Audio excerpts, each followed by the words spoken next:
Dude, I want you to be as smart as I am. Motherfucker, give me a Dude, I want you to be as smart as I am. motherfucker, give me a Dude, I want you to be as smart as I am. motherfucker, give me a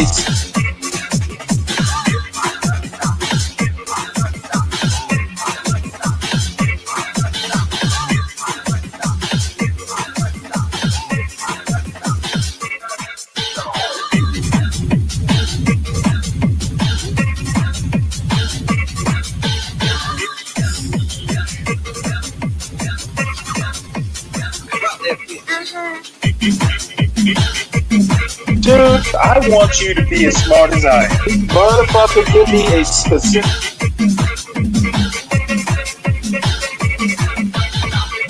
Dude, I want you to be as smart as I am. motherfucker.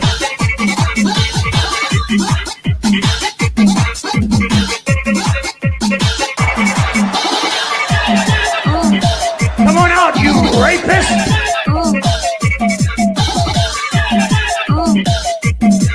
Dude, I want you to be as smart as I am.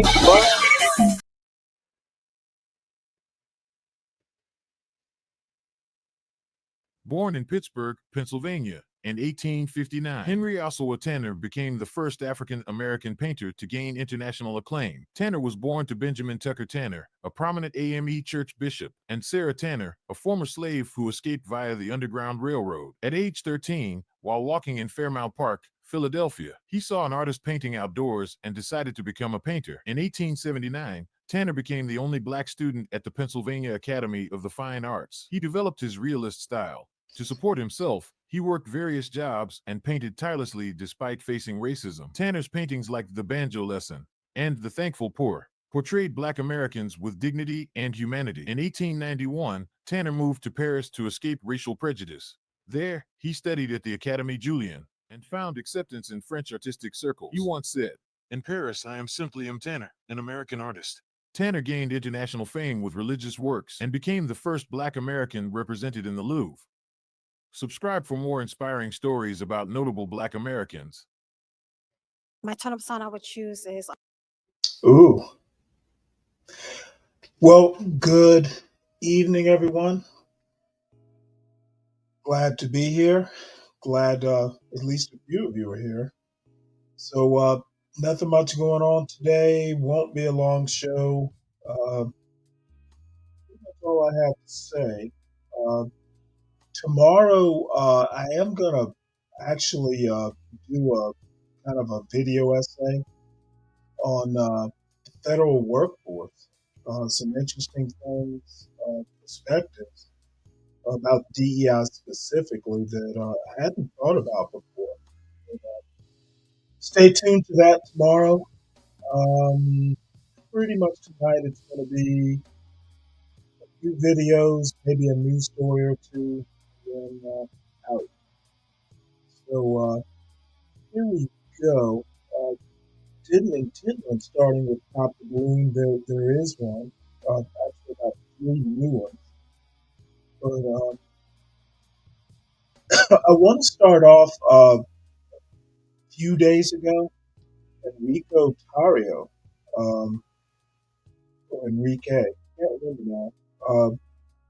The dude who got pardoned by Trump, pretty much got picked up for something or another he did. Got pissed off at some woman, someone put a phone in his face or something like that, and fairly minor, but I'm surprised he's still in D.C. actually. So I'm going to read the story and just a little bit of that. But this is from the U.S. Attorney's Office, so I skipped newspaper stories. This is more or less directly to the source. At least the people who are more or less directly in charge of this arrest. Let's see, Washington, Henry Enrique Tarrio, the former national chairman of the Proud Boys, was arrested today following his indictment on conspiracy and other charges. Oh my God, that's an old story. This is from 2022. What did he do the other day? Um, Pretty much, just being a troublemaker. Got mad at some woman who put a phone in his face, and John Galt pretty much called it. Why is he still around? Why is he in DC, etc. Some people don't know when to quit while they're ahead. Think that he and many others like him are kind of empowered by Trump being in office. And you need to understand that rule of law still matters. I'm waiting for Trump to get involved. Probably won't, but so we go. Next story. This actually struck me is interesting. This is Black Americans are not Africans, and I kind of agree. Oh yeah, Brian, it's old, but it's still new. This dude feels empowered. Why he's doing this shit? I think he has some bright ideas, and none of them are.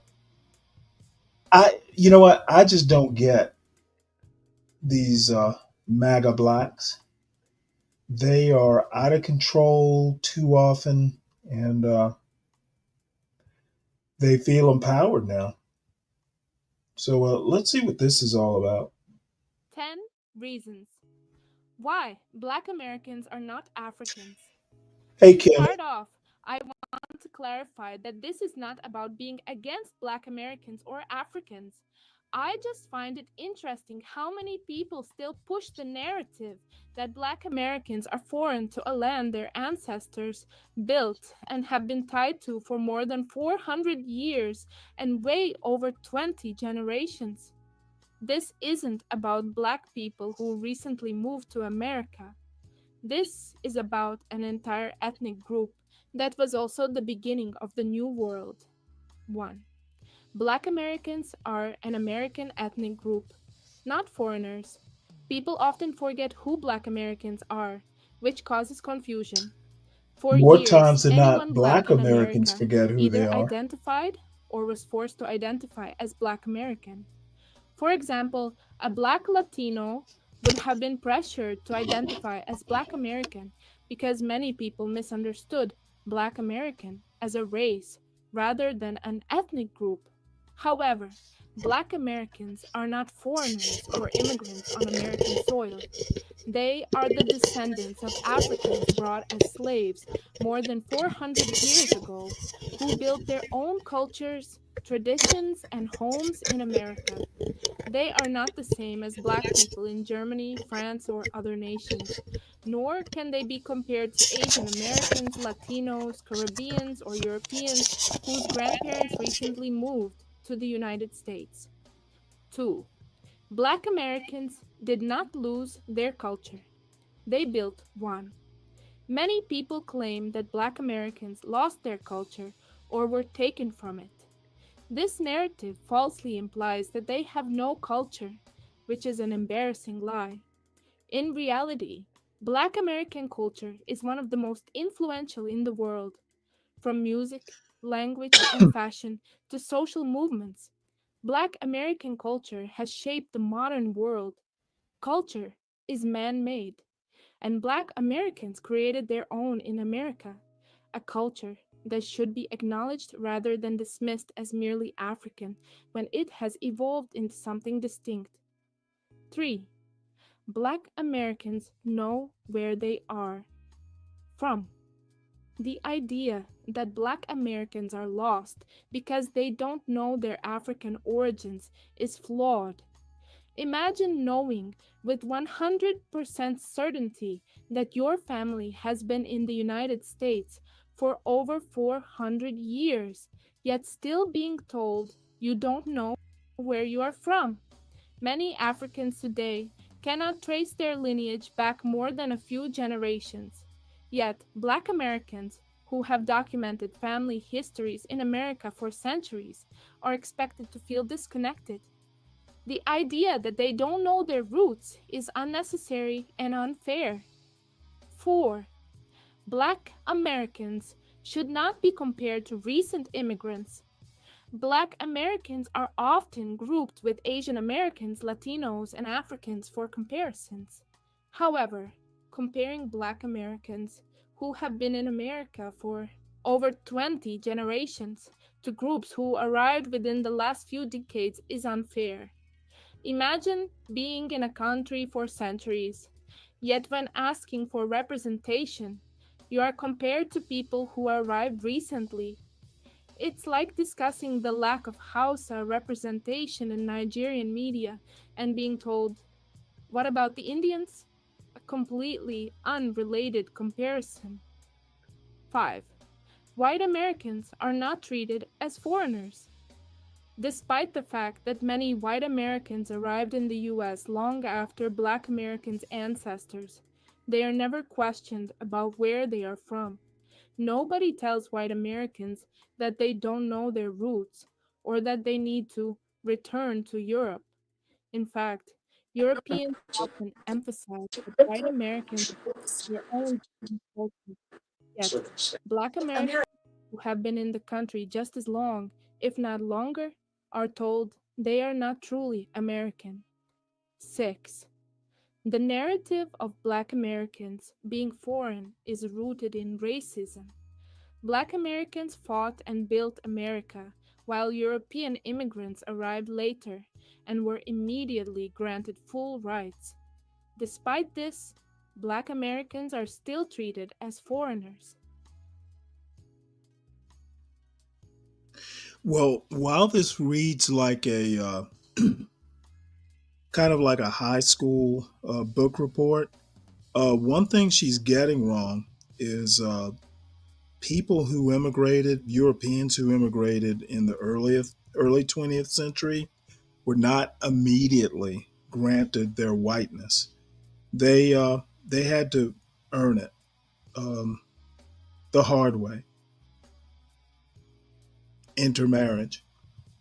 Even after centuries of struggle and contributions, Black Americans are expected to identify with Africa rather than the country their ancestors helped establish.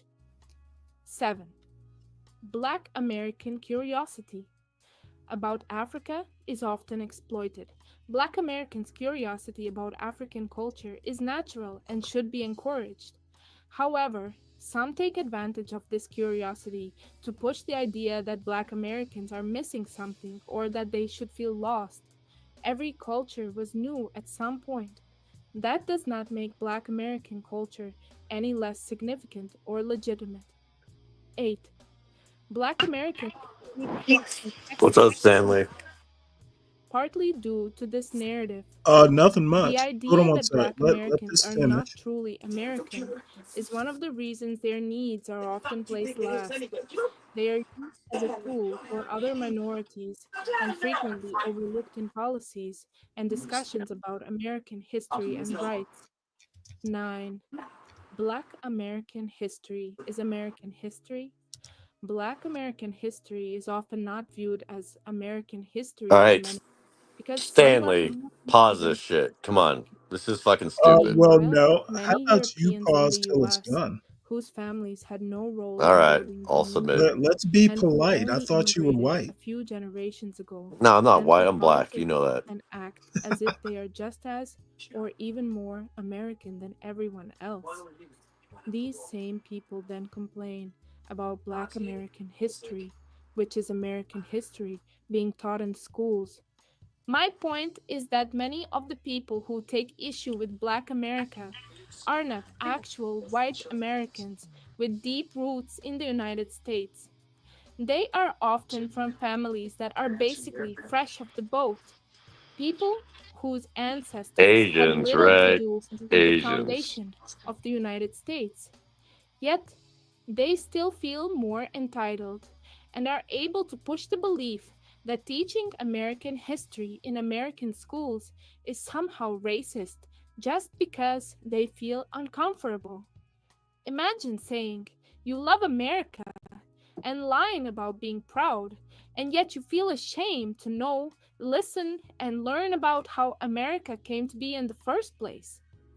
It's like when people love to eat meat and they can go on and on for hours about what their favorite meat dish is. But the moment they see how the meat is prepared, they want to look away and vomit all because it makes them feel like bad people, apparently. 10. Black Wow. Americans deserve to be recognized as a foundational American group. The constant narrative that Black Americans are African rather than simply American denies them the recognition they deserve as a foundational ethnic group in the New World. They are not immigrants, they are not foreigners, they are not lost. They are a distinct people who helped shape the United States and continues to influence the world today. Black Americans are American. Um, and frankly, man, there is something I need to cut off. Usually my videos don't continue after they're done. Bottom line is she gets a lot right, she gets a lot wrong, and I'm assuming this is like a teenager who did this.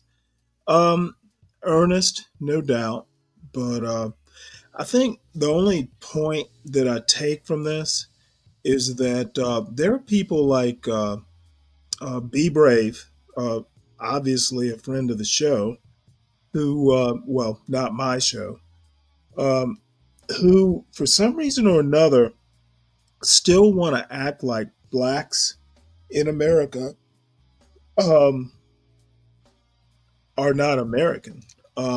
You don't live in a country, generationally and not become part of the culture. Aspects of culture that, maybe that are undesirable, but I think it's purely racist to act like there aren't.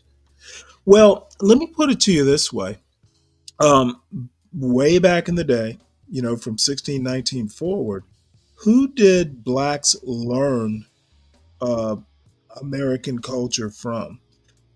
And Europeans, way back in the day, were forming American culture as well. Um, my point is that, and Thomas Sowell actually makes a good point. Back in what is it? Black rednecks and white liberals, or something like that, whatever the essay is called. Black Americans who have deep roots in the United States and the culture, they didn't learn this from, you know, they didn't invent the culture. They pretty much, you know, formed a hybrid of it, but it's all one culture. And Black culture, if you want to call it that, is a subculture of American culture. And those who can't basically think beyond their racism just don't seem to get it. And I am shocked sometimes. Uh, America does a bad job at education, but I never realized it was this bad. Two and two together equal four, not five. So, anyway, Jeremy, oh, there you are. So, what's going on, Jeremy? Sorry, you were Not you much. were over talking the video, and I people said the should. N word in your back chat. Did you see that? No, I. What if you did? Am I I don't know. supposed to I don't be? care. Am I supposed to be hurt that a No, black you're not. I know American like you. you You're would type military. You that don't give a word? fuck. You're military, right? Uh, Former, but Yeah. and not military, Navy. There's a That's difference. what Uh, difference? for uneducated motherfuckers, they sound the same. It's all departmental. There's a military academy and there's a naval academy. Yeah, no, They're not. I They're come from a not. military They're family, so not I get it. blended. They're not But the same. seriously, come on, entertain me. Well, that's the other thing that I've been trying to wrap my head about for about the last week. Would you rather be right or entertaining? I don't You're think a anybody's capable of being right. And I think it's a Of very course, stupid people are endeavor. capable of When being people go right. on, can I answer the question? Well, let Or me ask you a question before you skedaddle off no, I'm into just wherever it I is wasn't you want to go. skedaddling. I was just What answering you'll a do question. is listen. Can people be wrong? Yeah, you're wrong. And people can be right. Come on now. It's a Let's not get simple. binary. That's It's a stupid. Come on, simple that's just stupid. dichotomy. All right, whatever. Don't Come let on, a black entertain me, man dude. Let's get outthink funny. you. Again, let me Am help I you right? out. Actually, let me And ask you this let me question. help you out. If people can be wrong, You if sound like people my can be dad. wrong, they can be right. This is Yeah, but basic. what does This that? is Who cares? Dude, basic. come on, who cares? Where's Well, I'm not as nihilistic as you are. I'm not nihilistic. I'm just looking for entertainment. Where's Portia? She's hot. She saw you were on the panel and ran for the hills. Like most women do. Anyways, Yeah, why do you think that they is? run from Stanley, you, why do you Jordan. think women run away from me? What is it about me that makes Because you are. You know what? You said it. You don't care. Women like men who care. Yeah, but that's gay, right? Oh, motherfucker! Now you don't like the answer. No, You I don't asked mind me the answer. why. I'm just I saying the told answer you is why. gay. You Like women asked like me gay guys why. now. It's Okay. 2025. Women like Okay. gay guys. I hate it when people come up here drunk and they want to overtalk the host. That is so Dude, annoying. you asked me a question. You didn't let me answer. Give me a You fucking asked break. me a question. Why do No, you women asked me the run from question. you? Asked me why do women run from you? No. And Actually, I maybe, yeah, told you're you why. right. I told you why. Because you don't care. I do care, though. That's the problem. Okay, so you do care about some things. Let's explore that. Yeah. You care. Maybe if you let some women know that, they won't run. You ever thought of that? No, I tried to be that guy who was, like, sensitive, and they called me gay. Yeah, well, find the right type of women. No, dude, there's Maybe no you're right looking. type of woman, dude. Maybe It's you're all looking for fuck, love dude. in all the Dating is wrong fuck places. nowadays. You show a chick that you're vulnerable, and she'll call you gay. You show a chick that you're alpha, she'll call you a sociopath. You It's know all what? fucked. Are Women you don't being? know what they Let me want. ask you a question. Are you being alpha right now? No, I'm not alpha. No, fuck that. No. Jesus Are is you alpha. trying to be No. right now? Is my point. No, I'm just trying to be myself, dude. I actually believe in Well, like maybe being yourself yourself. is too much. No, it's not, dude. That's the problem. It's not too Well, much. maybe you should find a brash, unadulterated narcissist, or are you an narcissist, exhibitionist? That's a passive aggressive way of calling me a narcissist. Whatever. It's not Do you really passive think I'm a aggressive. I'm narcissist, trying Stanley? to Come on, man. see. You're calling it passive aggressive. I'm calling it peeling onions. You're Nah, probably. You're probably multi-layered. right. You're multi-layered. Yeah, but like, does that mean that I don't deserve like a good righteous chick, or should I just settle for Yes, it a means whore? you don't. It means you don't deserve. You have to earn. It's I've not a. been, It's not. It's dude, not a dude, right. Stanley. Hey, I've been a hold it. Christian for 8 years. Hold on. I've been celibate for 8 years.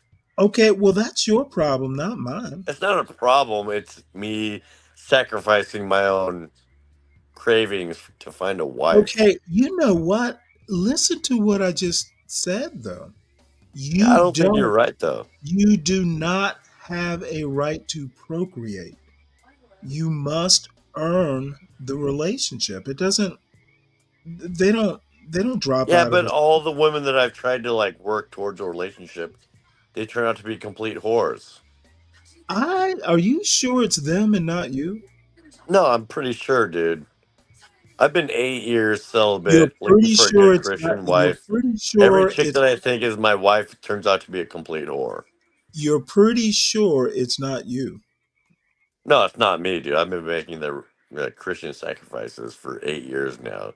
Every chick that I want to marry Celibacy. turns out to be a fucking whore. Celibacy is not a sacrifice. Yes, it is. If you're a man It in is your 20s not and a you, sacrifice. yes, it is. What the fuck? Are you Okay, gay? God damn it. Let me ask you a question. You went to You college, gay, right? dog? Are you Did you gay? go to Did you go to college? Yeah, I was on an IT scholarship. Okay, just checking I was because pre-med for three did years, you and then ever take the military was like, dude, this guy's fucking did genius. you Let's get him on an ever IT scholarship and make him did you money. ever take like an English class or Yeah, philosophy class? I aced philosophy, I aced ethics, I Oh, you aced don't ace psychology, philosophy, sir. sociology. You ace the class. You don't I ace philosophy. aced, dude. You don't even know who you're talking to, dude. I'm a genius. Motherfucker, you don't know who you're talking to. no, And no, I'm dead serious, dude. no, You like think, you gotta chill let a me little let me bit, be honest with you. Stanley. I'm There's a a certified genius, reason so you I don't gotta think, chill. motherfucker, you're not a genius. That's fine. No, no, no. I've met geniuses. You don't come close. Yeah, because you think that genius is just some No, no, like no. nerdy I white don't guy have to with think. random. When you meet someone who is truly a Oh yeah, genius, so you it's expect to be in dude, love when you meet a genius. you are not pausing to listen. That's Yeah, I annoying. don't give a fuck, dude. I was tested. Well, man, if you don't give a fuck, don't give a fuck to be on the A panel. part of being a genius is not giving a fuck, dude. No, no, no, no. If you think that, then you're not a genius. Yeah, no, nihilism is a It big does part, dude. not take Can you imagine genius. being so smart It that everybody around does you is just not boring and take fucked up? genius to be celibate for 8 years. It Yeah, it takes is. genius Nah, not dude. to be If you commit to Christ, you understand. Okay, motherfucker, I'm just going to be overtalked and I'm not having it. You come up here, you hold a conversation, or you can just run along and find a Be Brave or somebody who'll listen to your trash logic. Your choice, but I'm dead serious. I'm not in the mood, motherfucker. Ask me a direct question. Um, Let's not be autistic the and direct, see, the direct question is why do you think you are owed a woman? because I'm awesome. Apparently, you're alone. You're alone in that assessment. Yeah, no, everybody around me tells me I'm a fucking genius. You know that I don't Wow. like. Well, wait. It doesn't sound like any women are around you, so you're only hearing it from your gay boyfriends. You're calling me gay? Come on, Stanley. Well, you've been celibate. Well, yeah, because I'm looking for my wife. Once I turned Christian, it was like, okay, life is simple. And this is what Christianity taught you to No, be no, like. no. Let me clarify real quick. You find Christ like I had a near death experience, and it was very clear to me that Christ is the guy, and that you're not supposed to just go out and. Why do you laugh at that? Oh, no, no, no. I'm not laughing at you. I'm laughing at this comment. Okay, good. Like when men actually accept Christ, it's all about discipline. Life is about discipline. And you can actually sacrifice certain things in order to gain other things, right? Hey, now Volatile, hit the link, man. I'm sorry, say that again. Yeah, you're not even paying attention. What the fuck, dude? Oh, well, wait, hold it. You want my attention? I said something that was very philosophically heavy, and you didn't even pay attention. Dude, now I'm going to be very blunt here, as you would as you would expect. I like you a lot, You Stanley. said You're a good guy. you said nothing philosophically heavy. It I know. sounds like it actually just sounds like you're lonely. Oh, I'm definitely lonely. Yeah, I know. Well, motherfucker, yeah. do something about it, and you can start with holding. I'm trying, dude. I You can literally start- asked. I asked you Grace can Thorpe to marry start- me. She humiliated me. No. Where the You'll fuck do I know go when from it's time there? to be married. You don't get it, Stanley. Us Motherfucker, millennials. whoa. Not only do I not Us get it. millennials are like. Whoa, let me Fuck. finish. Not only do I not get it, I don't care. Exactly. So why would you even ask me the question in the first place? Because Who I'm cares? helping a friend out. I'm helping a Yeah, friend but out. like, I'm dude, trying it's to. futile. Here's what I'm trying to say. All the women my I age are don't care fucking about your whores, plight, dude. but I do care that you're unhappy. I don't care that you can't get a woman. That's your problem. That's not my. No, I can get a woman. I just want the woman. I want You know you what to I'm be saying? happy, of course. I want a wife. You Motherfucker, understand? you don't. They don't fall out of the sky. Well, Well, even in my generation, dude, there are no Oh, don't be Christian bringing conservatives, up dude. They're all fucking generational whores. bullshit, dude. Every chick that I've I dated turned out to be a actually think- fucking whore. Why am I talking the same time you're talking? Because you don't have a conversation. Dude, I've been married. And And now I also have to point this out. I'm a difficult person. Even same here. I'm a very even difficult person, but I- that doesn't mean that you don't deserve to be okay, loved. god damn it. Even I found a wife and she knew I was difficult. And she puts up with your shit. You know what? Bless her soul. She did. But she Hey, also man. changed me. She made you less desperate, No, right? I like being around her, and I like being around her enough to kind of not be an asshole. No, that's the thing. Like us guys that are single, it's hell. Those of us that are single, It is not, dude. I'm single now. I was oh single. fuck, I was that single sucks. before I met my wife. And it It's sucks, not right? hell unless you make It it is hell. though. It Not is having wording not sex fucking hell. sucks. unless you make it hell. And, you know, I don't make it hell. Obviously, It's all in your I'm fine head, being son. single, but It's all in your head. The hell is nah, between your dude, ears. nah, fuck that. It's not all in my The head, dude. hell is between your ears. Ah, shut up. Solve that. Fix that. Nah, and you'll fuck be that. okay. Nah, Okay, fuck well, that. I said what I had to say. I think it's all in your head. Can I ask you another question? Please do.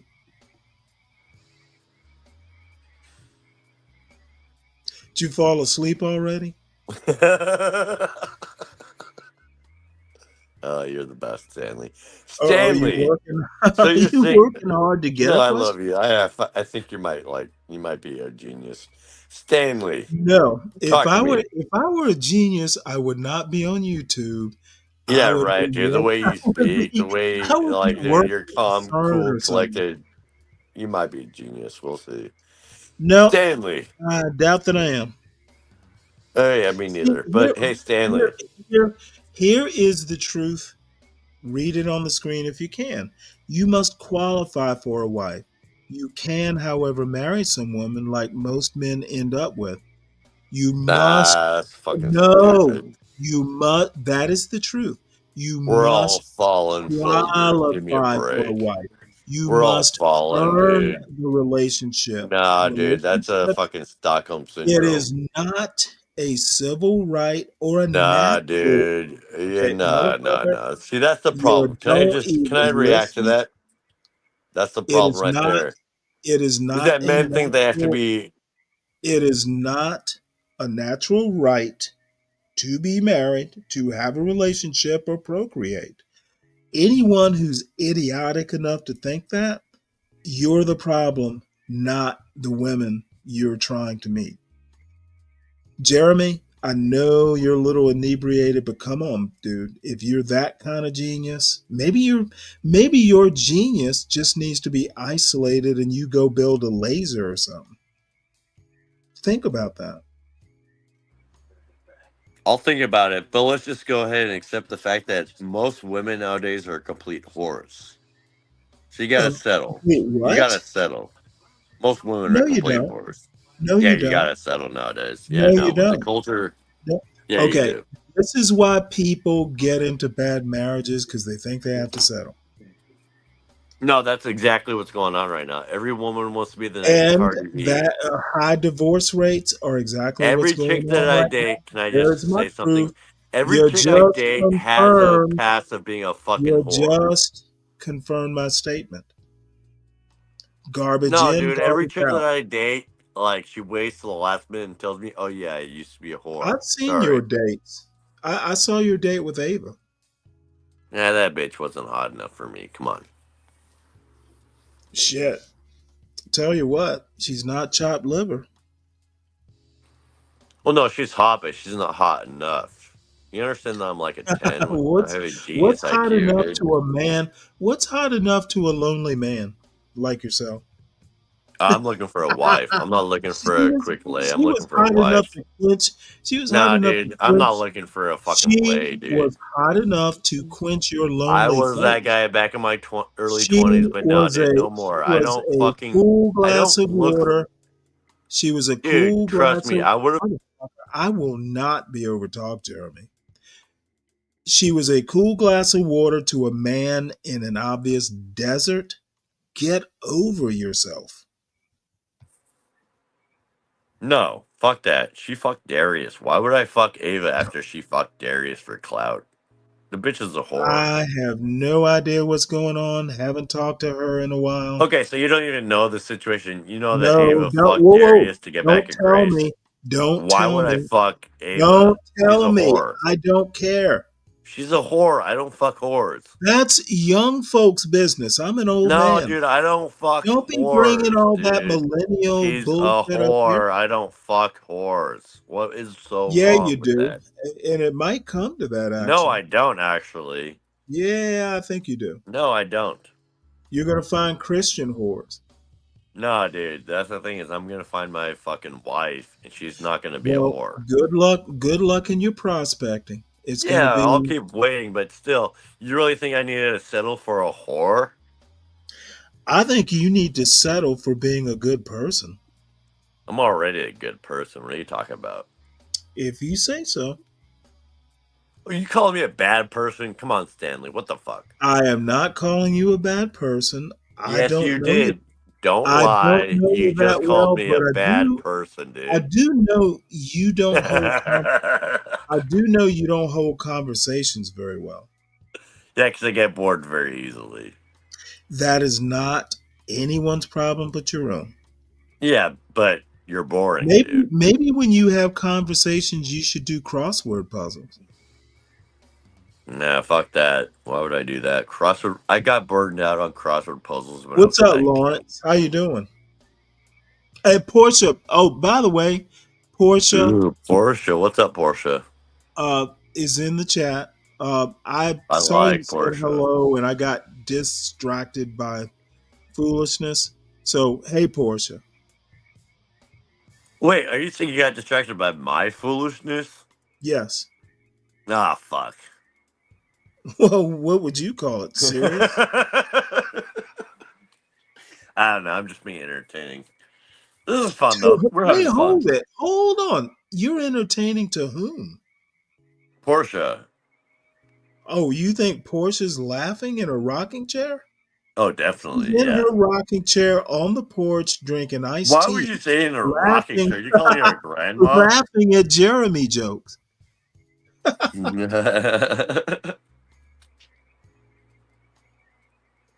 Dude, take it from one asshole to another. you need to be kinder. You need to be more patient, Nah, and fuck that. I already you tried to be a need nice to guy. That doesn't get you anywhere. What the fuck? got me Being nice somewhere, gets you nowhere. Being nice gets you called a simp and a fucking dude. It faggot. got me a wife. Yeah, that you lost. You don't have that wife anymore, right? Well, it wasn't willingly that I lost her. She died. Oh no, I feel like an asshole. Yeah, that should be a familiar feeling. No, no, no. We didn't get divorced. Touche. No, that's Yeah. like so. So I I'm mean, sorry. all kinds. I actually thought. Look, Yeah, I shouldn't say that. all That was bad. kinds of things happen to all kinds of people.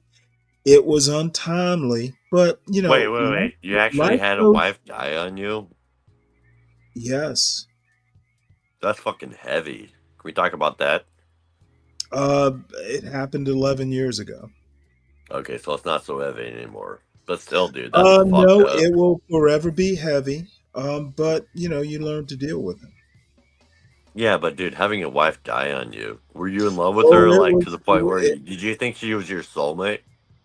Oh, I haven't been married since, and Oh, that's so don't have any romantic. particular. Oh my god. Well, I was busy. We have a son, and I was busy making sure he got to where he needed to be. So, I've had Yeah, we things. need more men like you, Stanley. You really I are a don't fucking know that awesome. you really do. We need all kinds of men.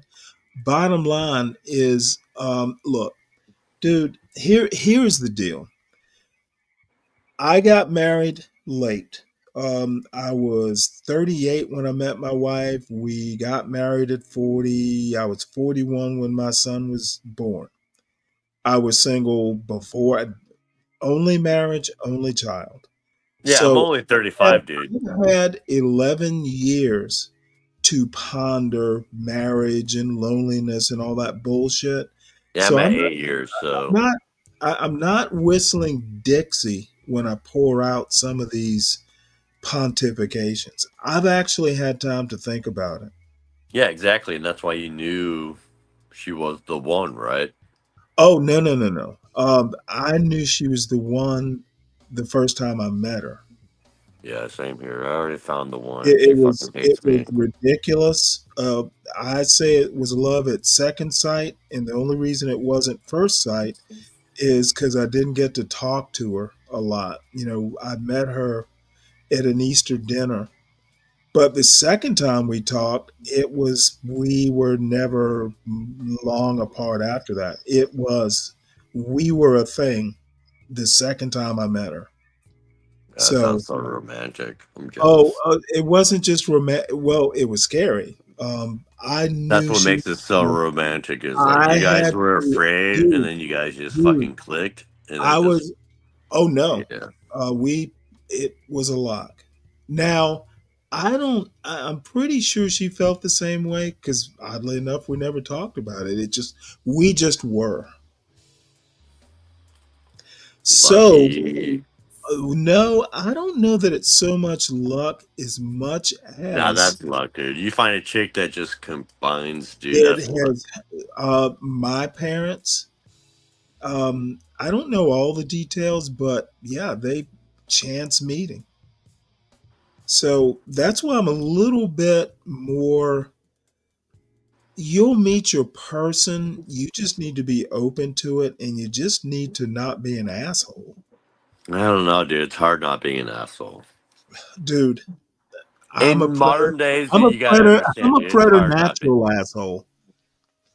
How many I how know. many times do I get called an asshole per show? One of these days, I'm gonna have to measure it. I'm Yeah, gonna but have it's to just like write you're it being down. honest, though, right? Is it just like, Oh, dude, I'm I'm always not an honest. asshole. I'm just honest. But there's And shit's ways of fucked being up right honest. now, so it's not. There I don't are think it's like. ways of being honest that people sometimes like. Um, Only 50% are gonna like it, but some people actually appreciate it. Yeah, we'll see. Well, don't Anyways, give I up do hope. appreciate you being honest, Stanley. You don't. You're You know still in that, your right? 30s, right? Yeah, I'm 35. I just had my Ah, birthday the shit. other day. You got a couple years. But I will. In all honesty, though, Sometimes don't overtalk people, especially women. They want to be heard, and you'll want to be heard by the right woman as well. I guess. I don't know. Anyways, I appreciate it. Stanley, you're Oh, the fucking absolutely. man. And by the way, I haven't heard hide nor hair of you for a while, so don't be a stranger. Yeah, no, dude, like you're military. I salute. Former military and never military. I was in Army ROTC in college, so I'll give you And that that's one. what my dad says too. He's like, I used to be military. I'm no longer military. It's like, nah, fuck that. Once you're military, you're always military. Well, it'll always stick with you. Now look at this. Yeah. Look at this owl.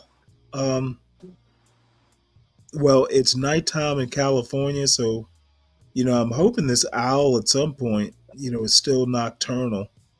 It'll go out and hunt some mice or something. But That would be fun to watch. I have taken to watching these wildlife cam things, and they're Right? I don't Birds, dude. It's all about birds, dude. Birds are know. There's some fascinating. deer. There's a deer one, but they're ASMR. They're just kind of relaxing. Yeah, they're chilling. They don't give a fuck. Devil bird. Oh, come on now. I like owls. Nah, birds are the shit, dude. Birds are like, No, yeah, the I'm best. I'm looking at this comment. They're not Yeah, I know. devil You looked birds. at, yeah, no. That's not, it's Those are yeah. vultures. Dude, owls are the best. Have you ever seen a snowy owl in person? I'm sorry. Have I ever seen one in person? Yeah, like, have you ever looked at a snowy owl in the eyes close up? No, I've never had the occasion. Have Oh, you? do it, dude. Dude, look a snowy owl in the eyes. Well, their They're eyesight fucking is like, robots, dude. They're fucking robots. what do you mean robots? I'm just saying, like, dude, they're mechanical. Like, snowy owls and great horned owls, if you ever get a chance. They're Well, so focused, it makes us. Raptors are I wouldn't call them robots, but they are built to do stuff. No, they're focused and they're high IQ. That's why I love raptors. Birds of prey? Are you kidding me, dude? Have you ever seen a golden eagle hunt prey? You seen that kind of focus? Probably only on YouTube or something. Yeah, dude. Look it up, dude. Birds of prey are the most. Yeah, they're fun. Anyways, I got to drop off panel. I'm too All right, well, drunk. don't be a stranger. Yeah, and I'll be back. All right. Well, I mean, like to the channel. Oh, by the way, I got my own channel as well. So Stanley Yeah, Cross post up a 6000. link. I Post up a do link. all I'll my sub. yeah, I'll do that. All my screwed up leftist propaganda I do on my channel. Cool. All right, man. Cheers. Take it easy. Yeah, you too, man. Cheers. All right, folks. Well, I am going to move on. Hit the link if you want. So we go. Radio Foreman's a good guy. You know, loneliness plus beer will get these weird sort of interactions, though. I have to say that.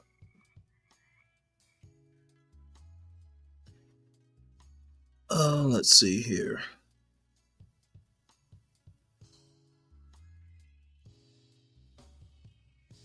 All right, well, this is kind of related loosely to my last video, or the last video. I didn't do the video. But this is actually, and I want to watch this through, and I'd actually be interested in reactions to this. I agree with this this young lady.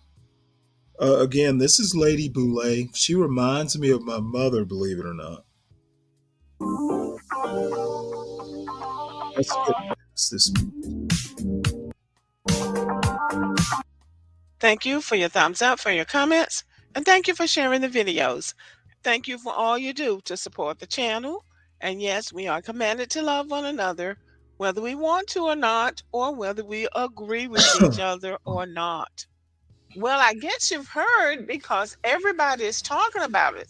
The whole town's talking. Americans are out in the streets protesting this new Trump administration. There they are out in the cold, braving the cold with their coats and hats and gloves and their signs, Excuse me. taking a stand, taking America back because they are mad. They are mad that they're losing their jobs. They have lost their DEI, and their family members and their spouses are being deported to parts unknown, and they want something done or they want something stopped. So they are out there in the streets protesting.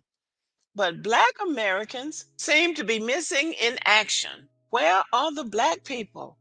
Where are the Black protesters? Where are the Black people with their fists raised in the air? No justice, no peace. Black people are missing in action.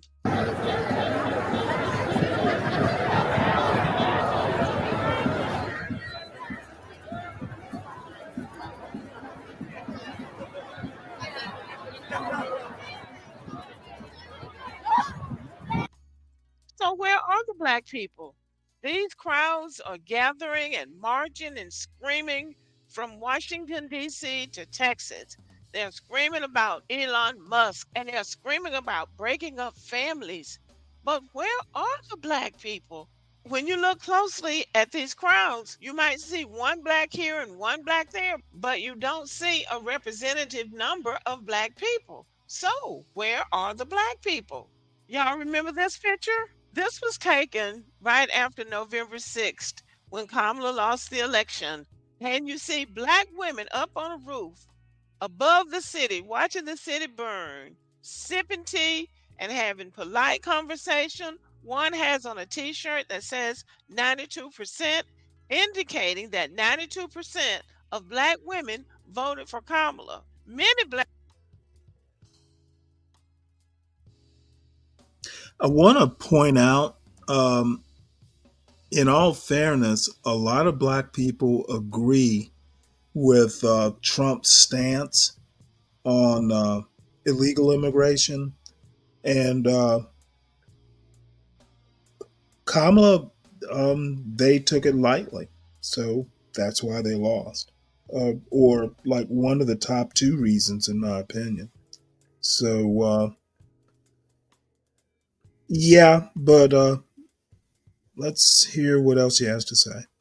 Black women were really disappointed and just disgusted that Kamala hadn't won. And they threw in the towel. They said, we're backing all the way up and we're gonna let it do what it do. We're not doing anything but minding our business. So sure enough, Donald Trump has done what he said he was gonna do. He started that mass deportation on day one. And not only that, with the stroke of a pen, he's been signing executive orders going and coming, and everybody is being affected. People who thought they were safe thought that he was going to do the right thing by them because they hadn't broken any laws, even though they had come up in here illegally. They thought they were safe, and now they're scrambling and they've taken to the streets and they want everybody to join them, especially Black people. So now they're making videos about where are the Black people. Why is nobody else protesting with us? We're not the only immigrants. Well, if I remember correctly, the Latinos are the ones who have done the most big talk, the most out of pocket talking. They really thought they were safe. Well, Trump and his border czar are making it clear that if you came here illegally, you are not safe. They are sending planes out of this country going north, south, east, and west, sending people who came here illegally back where they came from. Nobody really can stop it because what he's doing is legal. So, where are the Black people? Some Black people are keeping their word. They're minding their business, going on about their business, doing what they're supposed to be doing for themselves, and not getting involved in things that don't have anything to do with them. And then there are other black people that are living it up, partying at the White House with Donald Trump, celebrating Black History Month after somebody had told a lie and said Donald Trump had ended Black History Month. I know that an African guy called into a content creator's podcast and said that Donald Trump had canceled Black History Month. You know, there was an African out there in Michigan a few years ago talking about he was going to do away with Black History Month. I don't know what their obsession with Black History Month is, but to put that lie to rest, Donald Trump threw a party at the White House to celebrate Black History Month, had Tiger Woods there as the featured guest. Now, I don't know how Tiger Woods got to be the featured guest. I thought he had divested himself away from the Black community, but he was there, and so were a lot of He's others. And Donald Trump Trump gave a black. big speech, and they were laughing and skinning and grinning and cooning, and boy, they were just having a grand old time. So this is where the black people are. And I guess the ones that are upset are talking to Roland Martin about it. I don't know. But black people are unfazed by this because we did what we could, or we did what we wanted to do. Those of us who wanted to vote for Kamala voted for Kamala. The ones that wanted to vote for Trump voted for Trump. The ones that wanted to vote another candidate did that. And the ones who wanted to vote the couch voted for the couch. So I think we pretty much have a clear conscience. He won, he's the president, and even though many of us did not vote for him, I know I agree with some of his policies, and I believe there are other black people that didn't vote for him that agree with some of his policies too, especially illegal immigration. I am sick and tired of these people disrespecting us. And they didn't know. They didn't know that we were protected by the 14th Amendment. They really thought, I know some of y'all don't believe this, but there are people who thought that we would be deported before they would be. Because after all, they hadn't committed any crimes, even though they committed a crime when they came up in here illegally. But they thought that we were the buffer. We were their safe zone. They were gonna get all of us out of here before they came for them. And that's how come they went up in those voting booths with their full chest and voted for Trump, voting for their own deportation. So we're still cruising and they're hiding, trying to keep ICE from knocking on their doors. At any rate, black people are not out in this cold and this rain trying to make a difference when the difference should have been made in November. It's too late now, and I don't encourage any black people to be fear-mongered or be frightened by all these people on the internet trying to scare you about what Donald Trump is going to do or what he's not going to do. I just encourage you not to be triggered by it, not to be frightened, not to be scared. Whatever's going to happen is going to happen. We have to do what we've always done, and that is survive. We say we don't have any friends, and now we have learned that the hard way. So now we don't have any friends, and we have to govern ourselves accordingly. We have to keep our agency, our energy, our intellect, and our strength for our own issues because we can stick our neck out for other people, hoping to make allies, hoping to make friends, hoping that other people will see the world the way we do, and they won't. The world. There's a lot in that last, couple paragraphs. Uh, she is absolutely right. Why we, this reminds me of something John Galt, mentioned a while ago about the Black Brown Alliance. There never was one. There may be interest convergence, but interest convergence is not the same thing as allyship.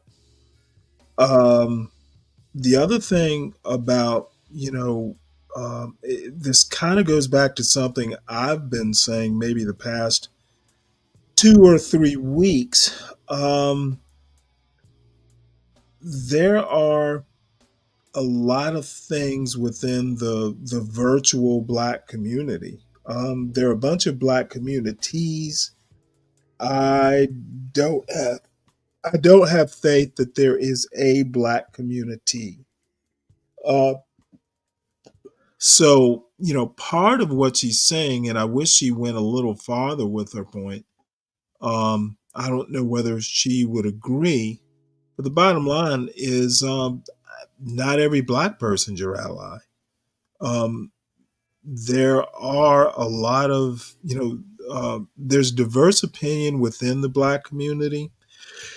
And I also want to point out, someone brought up a point. It wasn't on this show or the John Galt universe, but if you want to go and you want to look at the so-called black plantation, black voters are the most conservative, at least socially, in the Democratic voter base. So blacks are actually somewhat more inclined to go Republican than white liberals are, Democratic liberals. So that is something that the Democrats are going to have to deal with. And quite frankly, I don't think the Democrats at this point are capable of that. They need a sea change as far as the leadership, but more so in the style of leadership. I've been making the joke the last week that we actually do need a left version, even a center left version. As a matter of fact, especially a center left version of a Trump, who doesn't mind getting his hands dirty. Donald Trump is an asshole, and you know what? And he hires assholes. So wouldn't hurt to have a little bit of that sort of thing in the left of on the left side of the aisle. And if you don't like me saying Donald Trump's an asshole, oh well, he's an asshole and um, a blunderbuss sort of asshole. World is united in their anti-blackness. We have to be united in our survival. That's how I see it. So this too shall pass. Donald Trump has proven to anybody who needs to know that he is no respecter of persons. If he has an agenda that he wants to put forth, I believe he's going to execute that agenda to the best of his ability. I think that Elon Musk is a bad idea, and I believe he's very bad for America. So this is what we're going to see. We're going to see what white Americans are really made of. We're going to see if they have any guts, if they have any power when it gets beyond black people. Because if this guy is what people say he is, he's going to do some damage to this country. Now, let's see how smart they are as well. They say they're so smart. We're going to see how smart they are. We're going to see how tough they are. We're going to see if they're going to handle Elon Musk or if they're going to let him run this country in the ground. So this is going to be a good test for white Americans. Let's see how far they're going to let him go. As for black people, I think we do what we've always done. We survive. This too shall pass. The saying goes, when you get to the end of your rope, tie a knot and hold on. So we might have to start tying knots at some point, but we're going to hold on. We're going to survive as we always do, and we're going to be all right. Okay, y'all, thank you for listening. Let me know what you think about the video. Give me a thumbs up. I don't always agree with Lady Boulay, but most of the time I do. Part of being a centrist, center right or center left, is being a bit of a pragmatist. And with that said, the pragmatic thing to do is to ask for you to hit the like button. If you're new to the channel, please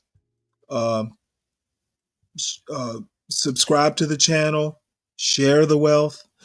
Also, I actually have a channel, if you would, in addition to the John Galt Urban Landlord subscription, please subscribe to the Stanley Cross 6000 channel.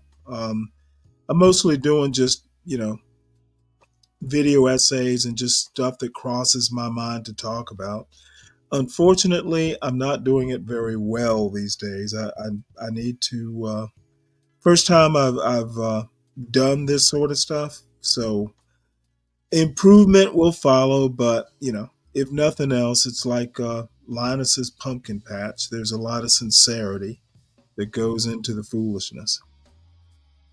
And support the show, support your host, support Portia J, who, by the way, is the hardest working person on this channel. The rest of us don't work that hard. So always support Portia, always support the channel, and please support your host. I need a new microphone. So we go. Hey, what's up, tough guy? Hey, what's up, troll? What's up, Mike? Mike, she's not anti-white. No more than you're anti-black. She just has things to say about whites, as you do about blacks. So hopefully she's not hurt your feelings. Get over it if she has. So this is a guy, he's a money guy. Probably, I'm guessing he's a bit MAGA-ish. He is terse, he's to the point, and he's a pretty cool guy. I've only listened to a little bit of his stuff, but this had an interesting title. And being an educated black man, I want to know why many educated people are poor, like me. Maybe he can help me get rich. Look, our formal education system in America, it rewards playing it safe. Go to high school, get good grades, go to college, get a good college degree, shut up, sit down, don't say anything, be happy that you have this good job when you came out of college because you've done all the right things and you played it nice and safe. All that's teaching a person to do really is to take less risk. Building wealth means that you have to take a little bit of risk. And a lot of people who have a lot of education, they are not in the habit of taking any risk. Not taking any risk is a risk in and of itself. Guys, on this video, I want to talk about why the most educated people are sometimes the poorest people. So let's just jump right into it. So just because you go to college and you get an education and you have this college degree, it doesn't always ensure that you're going to have more money than everybody else around you, or more than the people who didn't go to college. And I know the statistics, right? The statistics say that if you get a college degree, a 4-year degree,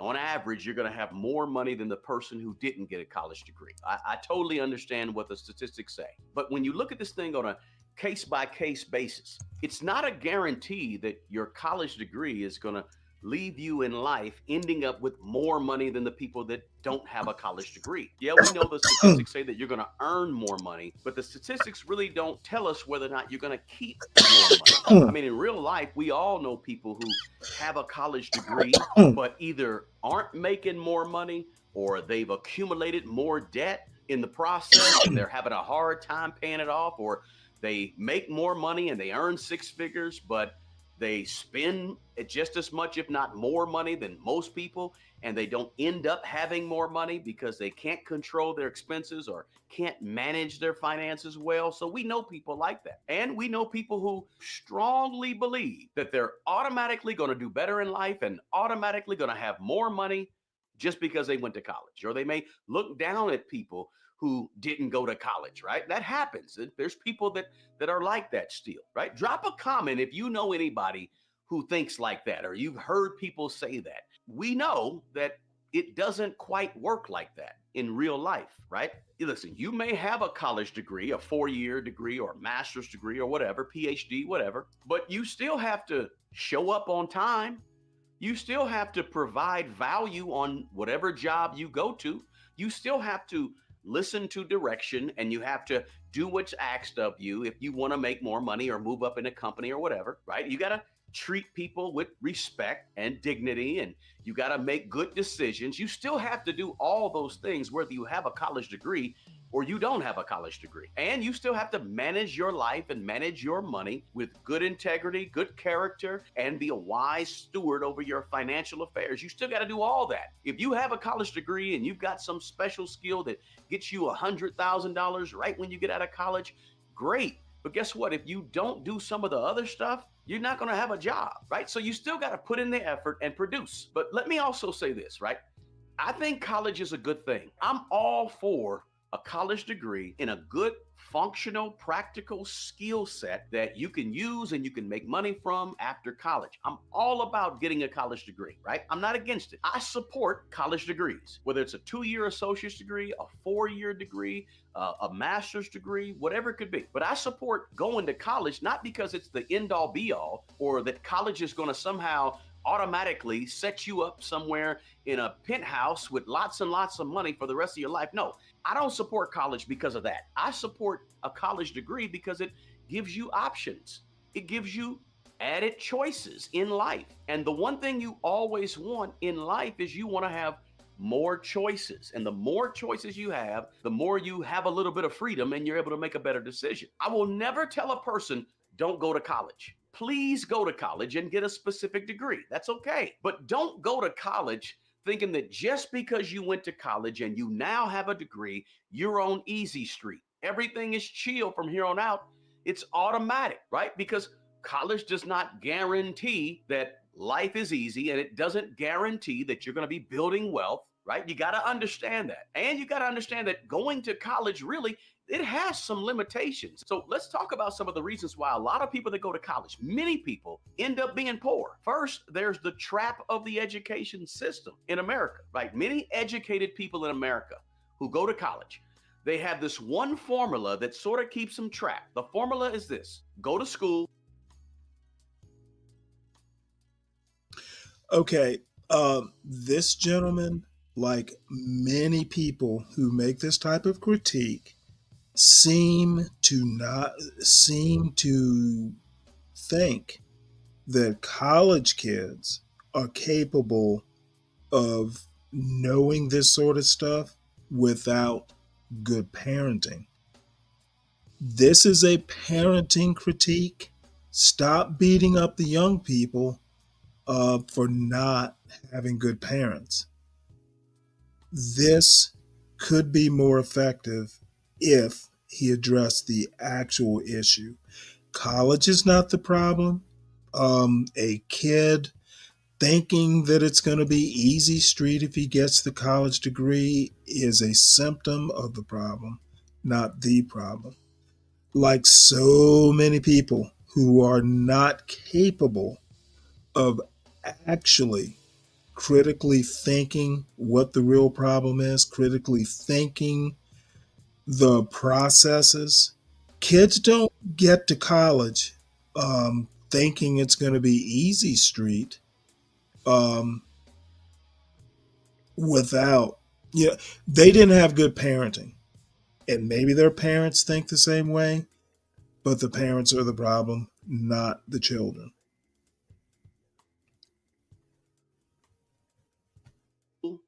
Get good grades, go to college, get a degree, get a job, work hard What's for up, 40 or Chuck? 50 years, and Yo. life is supposed to be good, right? That's the formula that a lot of people in America follow. And there's nothing wrong with this pattern, right? I've sort of followed that same pattern myself. And it works if you put in the work. And after about 30 or 40 years of doing this, if you make good decisions along the way, you can build some wealth, right? You can accumulate some wealth and 401ks and individual retirement accounts and Roth IRAs. You can accumulate some money. It just takes a while. But the problem with some of this traditional way of looking at school, work, get a good job, etc., one of the problems is that it conditions people, educated people, to be employees instead of employers. It conditions people to work for a company instead of owning the company. Right? Our traditional educational system doesn't teach us how to be entrepreneurs and how to build a company or use other people's labor to build something of substance to offer in terms of a business. And from a money standpoint, it sort of teaches us to plug money into a 401k or a 403b and just plug money in and just live life and plug money in and don't think about any type of specifics when it comes to investing, right? Don't think about trying to grow wealth necessarily. Just put money in this 401k and life will be great. So it keeps us sort of in this employee mode as opposed to being the employer. And this is sort of the trap of a college education, right? If you want to get in there and do that, that's okay. There's nothing wrong with this pattern, right? Of go to school. All right. Well, get good grades, go to college. He's going to, let's see, this winds up being about 16 minutes. In the first 6 minutes, he'll probably just repeat himself after that. I'm going to go back to my point. The problem isn't the kids going to college, it's their parenting. And that is my assessment. So what's going on, tough guy? Shit, man. Just chilling. Finally home. Been busy all day. Had child support court today. she was mad I got my shit lowered. But So this is I called was thinking. cause for celebration. I'd say this. I just don't understand why she can't just make her own money. You know what I'm saying? It's not like I don't take care of my responsibilities. Why you need something from me so bad? Like, like we didn't work out. It's not for her per se, right? But I see my daughter. My daughter is taken care of. I mean, she lives with her mom, but the whole thing about that is Well, that's what she and want to you be. pretty much you pretty much just said it. Why do you think it's But just even when she lived with me, I didn't ask her for shit. The only reason why I put her on right? child support is because she was trying Okay, to get. I'm thoroughly lost here. Only Um, reason why I put her on child support is because she tried to get arrears from me, but we both owe each other money. So when I had Eva, she never paid at all. You know what I'm saying? Like, so I had to enforce it because she was trying to enforce against me. So that's the only reason why I was getting child support from her. But other than that, I ain't never asked her for shit. Interesting. You were getting child support from her. Yeah. Yeah, I got a whole bunch of receipts of Well, that. how does that work? I mean, doesn't it kind Well, of first of all, she got her cover taken up? away from her because she would try to keep her from me and tell her bad stuff with me and all type of shit. So it was like a big deal when I got custody of her because her mom was just Well, do you still have irrational. custody? No, no, no. I have her on Sundays now. Okay, well, my question is, how did you get custody and lose custody? Well, I got custody because she would keep her from me and alienate her from me and all that shit. And then it was apparent, and then the judge was like, "You forcing my hand, like you don't pay, you don't follow no orders." So, it was over a year of her not following orders, doing whatever the hell she wanted to do. That made the judge like, "Damn, bitch! Like all you trying to do is just visit his child." And so they gave her to me, but she was 9, and I was like working at the time because I had to. So I started corporate because before I got my daughter, I had to show that I was making money on paper to the judge. And when I had custody of her, I had to show on paper that I was making money to the judge. So I got into the field of like corporate because I mean, I've done a lot of stuff in life, but I'd rather work for myself. So I'm honest with you, right? But a lot of that working for yourself, self shit is more like under the table. You ain't trying to like let people know how much money you're making, right? So I had to do it on paper, so all the shit lines up. Long Right. story short, I got her taken away because when she turned 13, I had her from when she was 9 to when she was 13. She was 13. She was starting to be a little girl, a little teenage girl, and we got into it. She thought she could put her hands on me, and I checked Well, her. wait, hold it. Your daughter thought that? Yeah, yeah. Oh my But lord. this is the thing. When I first got her, my sister told me to nip in the bud, but I thought it was a little cute because she was like, hit me a little bit, like here and there, I'd be like, oh, she's just mad, or she's just starting to get to know me, but it got out of hand. Like she thought she could just put her hands on me, and Let I me kind of put it to checked her. you this I, way. I checked her. I checked her, Let me and put then it she to went with you. her mom. That's why she live with her mom right now. Let me put it to you this way, and interject. My son is about 6'1", probably about 200 pounds. And you know what? I'm a frail old man, and I told him, when his testosterone started to flow, Hmm. that dude, you need to be careful Right, because right, old men don't fight fair. I would rather put you in the grave right, and suffer the consequences right, than you ever don't right. even Think about it. Right. even Well, I mean, she don't knows that now, but I mean, the whole thing okay, let is, me finish, please. go ahead. Don't even think of it. You are a smart child. Use your words. Go out and fish. You need to find a different way because I'm gonna piss you off. Hmm. It's my job to do it, and I'm usually gonna be right. And if I'm wrong, I'll admit it, and we'll deal with it. But the bottom line is, you better be using your brain instead of your fists, especially with your father. So there would be a zero tolerance. Like, don't even fucking think of it. If it comes to that, your ass needs to be either A, finding a new place to live, or B, figuring out a more productive way to be angry. Yeah. So So, that you even let her like tap you yeah, was a bridge too far. that's what my sister said. And I was new to like having a kid like every day. Like I have nieces and nephews, and I'm good with them. But nigga, like a kid with you all day, every day. You know, they hungry, like everything. You go through their moods, everything. Like I never had that before. I never, you know what I'm saying? I never understood that. So um, it was a learning experience for me as well. But I was just trying to make up for lost time. So you know, I let a lot of shit slide, and I would Oh, you do should extra. I you would, should I would, I never would, and I did extra shit right, for but her because, bottom like, you know what I mean? Like, line, you know what I mean? Like, her mom kept her from me for so long. Like, I fought for 9 years. I mean, that shit. I finally got her. right. And Understood, but that doesn't give her extra points to do, to lay a finger on her dad. That's like, you know, well, she know that now. you better I would tell her, you better get your mom out of you. Yeah. Well, she know better now. Well, she seen her mom go to jail. So the first night that I got her, so this is what happened.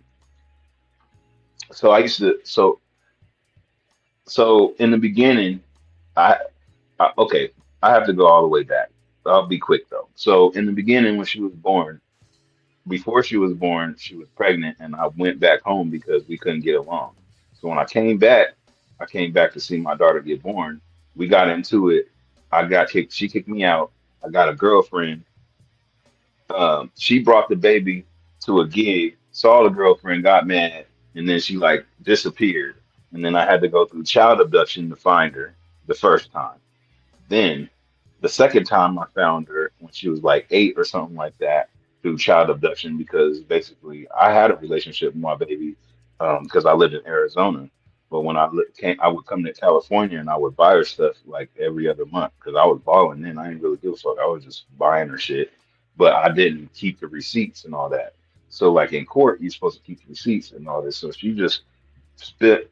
She built up all these years of child support on me, saying that I didn't take care of the baby when I did, but I didn't have any proof of that.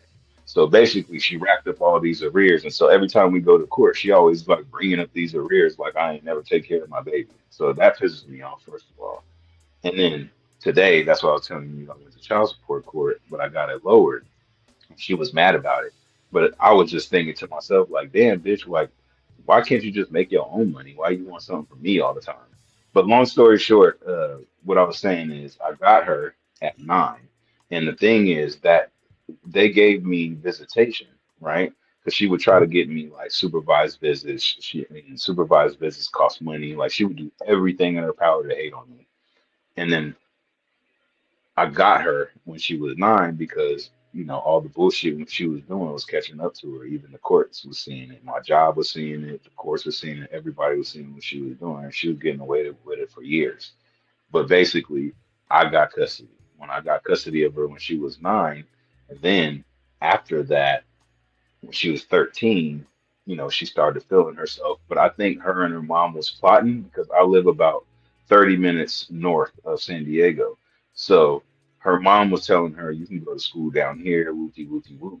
So basically, we got into it, and I had a second phone for her. So I had bought her a new phone. She had a new phone, but I forgot about the old phone that she had. So I took her new phone because she was like being disrespectful and talked to her mom and all that shit. So I took the phone, but then Right.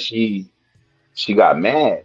And when I tried to take her phone, I had 2 gold necklaces. She ripped my necklaces off my neck and she like slapped me. And Oh I my was like in disbelief. Like, Oh, so I put the phone back. So I put the phone up and then I was like, are you serious? And then she did it again. She smacked me and she was like really trying to go like fight Yeah. me. Like Let me, fight me, let fight me me. ask you a question. She was 13 though, so I mean I think she was A just doing it. friend of mine, um, um, and she's new to the I was space. shocked though. When she ripped the necklaces off You're my new neck to and smacked you're me, new nigga, I to- was like, what? how about let's take a break right quick for a question. You said what? Uh, Miss Me says, seems like these two individuals should not have had a child together in the first place. Yeah, Uh, exactly. That's what I she told. she is I to, she I is told her that from the beginning. I did not want to have a baby okay. with her. Here, I kind of know the origin story. If you would just synopsize it, is that a word? Synopsize? I know Um, what you mean, like a short synopsis. yeah, Miss Me's an old friend of mine, but new to the space, Oh, and okay. she's a very good person. So she tends to be concerned. But basically, well, I mean, in the beginning, it was a one night stand. And you know what's so funny about this? I was just literally talking about it to Eva's godmom because I used to play music with this lady. She's an older lady. She's like a superstar. She was in it's called Roller Dreams. It was about all these skaters in Venice Beach. But she lives out in LA, my homegirl. But she's her godmother, and she used to help me get to see my daughter. But basically, I was telling her today, I was like, man, you seen me go through it with her. So, that whole situation, I told her I didn't want to have a baby with her. And she was like, well, I'm having this baby. And then once I told my mom, I grew up Because Christian. essentially what she did So is she kind of put you in a corner. yeah, and this is the whole thing though. I wish I had the letter that she wrote because I lost it fucking around with a bad roommate and put my shit out. But long story short, I lost a whole bunch of shit, a drum set and all type of shit. But I had this letter which she wrote. She just sounded crazy. She's like, God put us together and you need to follow with your responsibilities. She was trying to make me marry her. She was trying to like, Who, your mother? but no, no, her, the baby mama. My baby Well, mama is crazy, wait, bro. hold Even to this it. day, she doesn't. This is why I Did the tell thought, everybody they don't believe me, but she does not have a boyfriend. did the If thought she ever, literally did the everything thought, like she did comes the after me. thought ever cross your mind that No, maybe it never crossed your mind that, hey, maybe we should get married? no, because Huh? no. Oh, you know what I did? I did try to like work things out with her. That's what I'm saying. So I tried 3 times. I Well, what tried would when she work was things out pregnant. like? I tried. If not, Wait, I'm telling you. Wait. if not marriage, I what would they look like? Well, I tried to work things out, like live with her, try to be with her, try to see if we could work things out. I tried it 3 times. when but she was never pregnant. marriage. So Are you marriage gonna let me wouldn't have finish, been. nigga? You tell me to let you finish, but you don't No, let me finish. motherfucker, you're on my show, not the opposite. I'm trying What's to that got to do with me telling the story, nigga? Let me finish. ask you a question.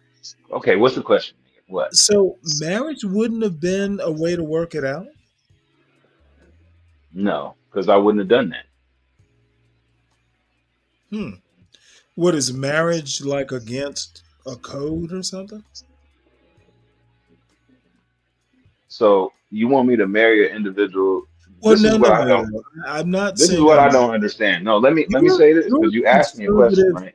You're a No, you conservative. asked me a question. Can I answer the question? Go ahead. Okay. I don't understand why people would want me to marry an individual that doesn't want the best for me. Because the whole thing is, if you want the best for me, that trickles down to the child.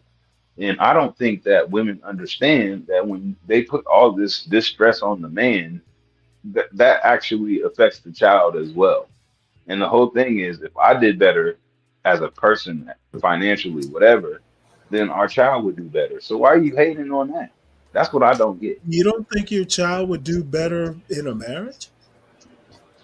I would say that, but not in this type of relationship. We can barely have a conversation. We have to talk through an I app got. because our communication skills are poor, and it's not really on me. You're dealing with somebody who's irrational, you know? Like, yeah, I mean, I can't force somebody, you know what I'm saying? Like the judge took her custody from her for a reason. You understand what I'm saying? Well, how did you? I mean, I'm assuming the custody went to you. How did you lose it back to her? I told you I checked my daughter after she put her hands on me. She got popped. Oh, okay. hmm Slapped the shit out of her head.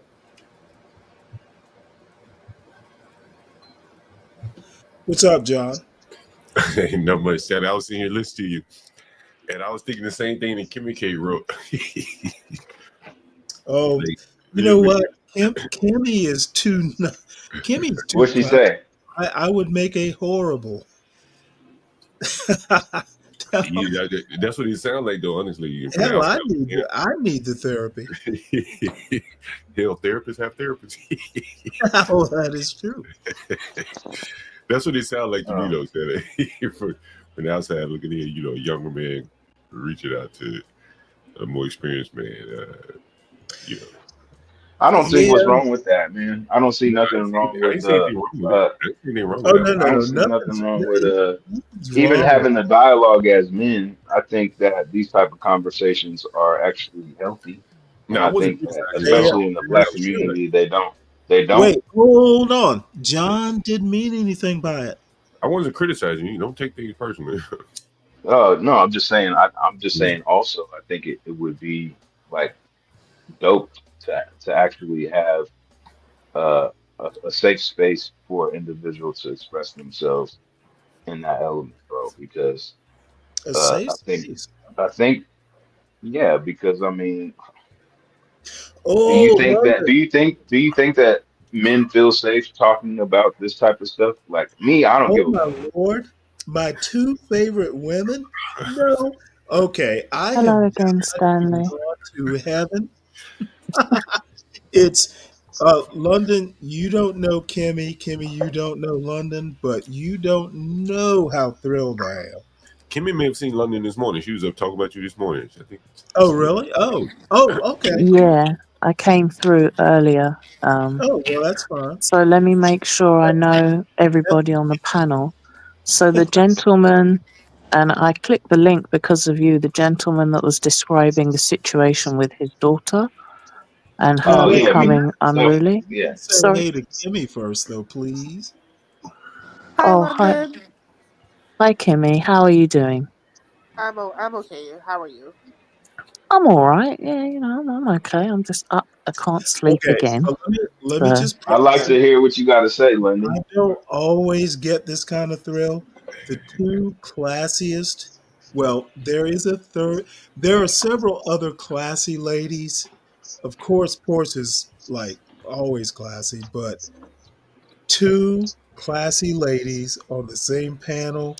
and they both know me. Well, damn. Yeah, I'm you gotta done get back in the fawning. game. I'm You done gotta get back fawning. in the dating game. You Thank gotta you, get back in the Santa. dating game, Sully. I do want to hear London's thoughts, though. She came up to talk to a tough guy, I think. Hi, tough guy. Yo, what's happening? Yeah, I do have That's why I said I some want to hear what you got to thoughts. say. Yeah, I do have some thoughts. I would like to start because we don't know each other. Okay, I've never heard of you before. I've heard a little bit of your story. So, I understand the dynamic. You haven't always had contact with your daughter.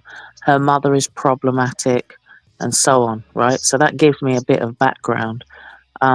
Oh yeah, What I I'm not will saying I say was is, perfect. I just never was like into her like that, and so maybe right, that was a lot of the dynamic of why we didn't get along. yeah, And I because felt a like lot she of, would try to force me into. She was older than me, and she was smarter than me when All it right, let her came talk, right, to y'all. Let certain her talk. things. But go ahead. and some women and men, when they can't be with the person that they've had children with, they become very bitter. And I heard you mention parental alienation, which I'm familiar with the concept. Yeah. Also, the fact that, like I said, I don't know you, but the fact that you fought for 9 years to see your Yeah, that child, shit took forever. that lets me know that you did at least care and make efforts, because a lot of people would have given up after 1 year, 2 years. And I'm not here to judge you, but No, I it's a, mean, I wasn't consistent. I was young, and right. I was a musician. That's the whole thing. Is like I was really trying to like I was really, really going hard at that. Like, this is why I think that she was trying to have a baby with me because I was actually doing something at the time, if Mm, that makes any sense. So I was like in the mode of like, okay, shit could really pop off at any moment. And she was seeing that, you know what I'm saying? mm. Well, So let me ask you a question though. that's why I think she was How really does trying to how like does have a a baby one with night me. how does a one night stand equal she was trying to have a baby with me? Because so after that happened, right?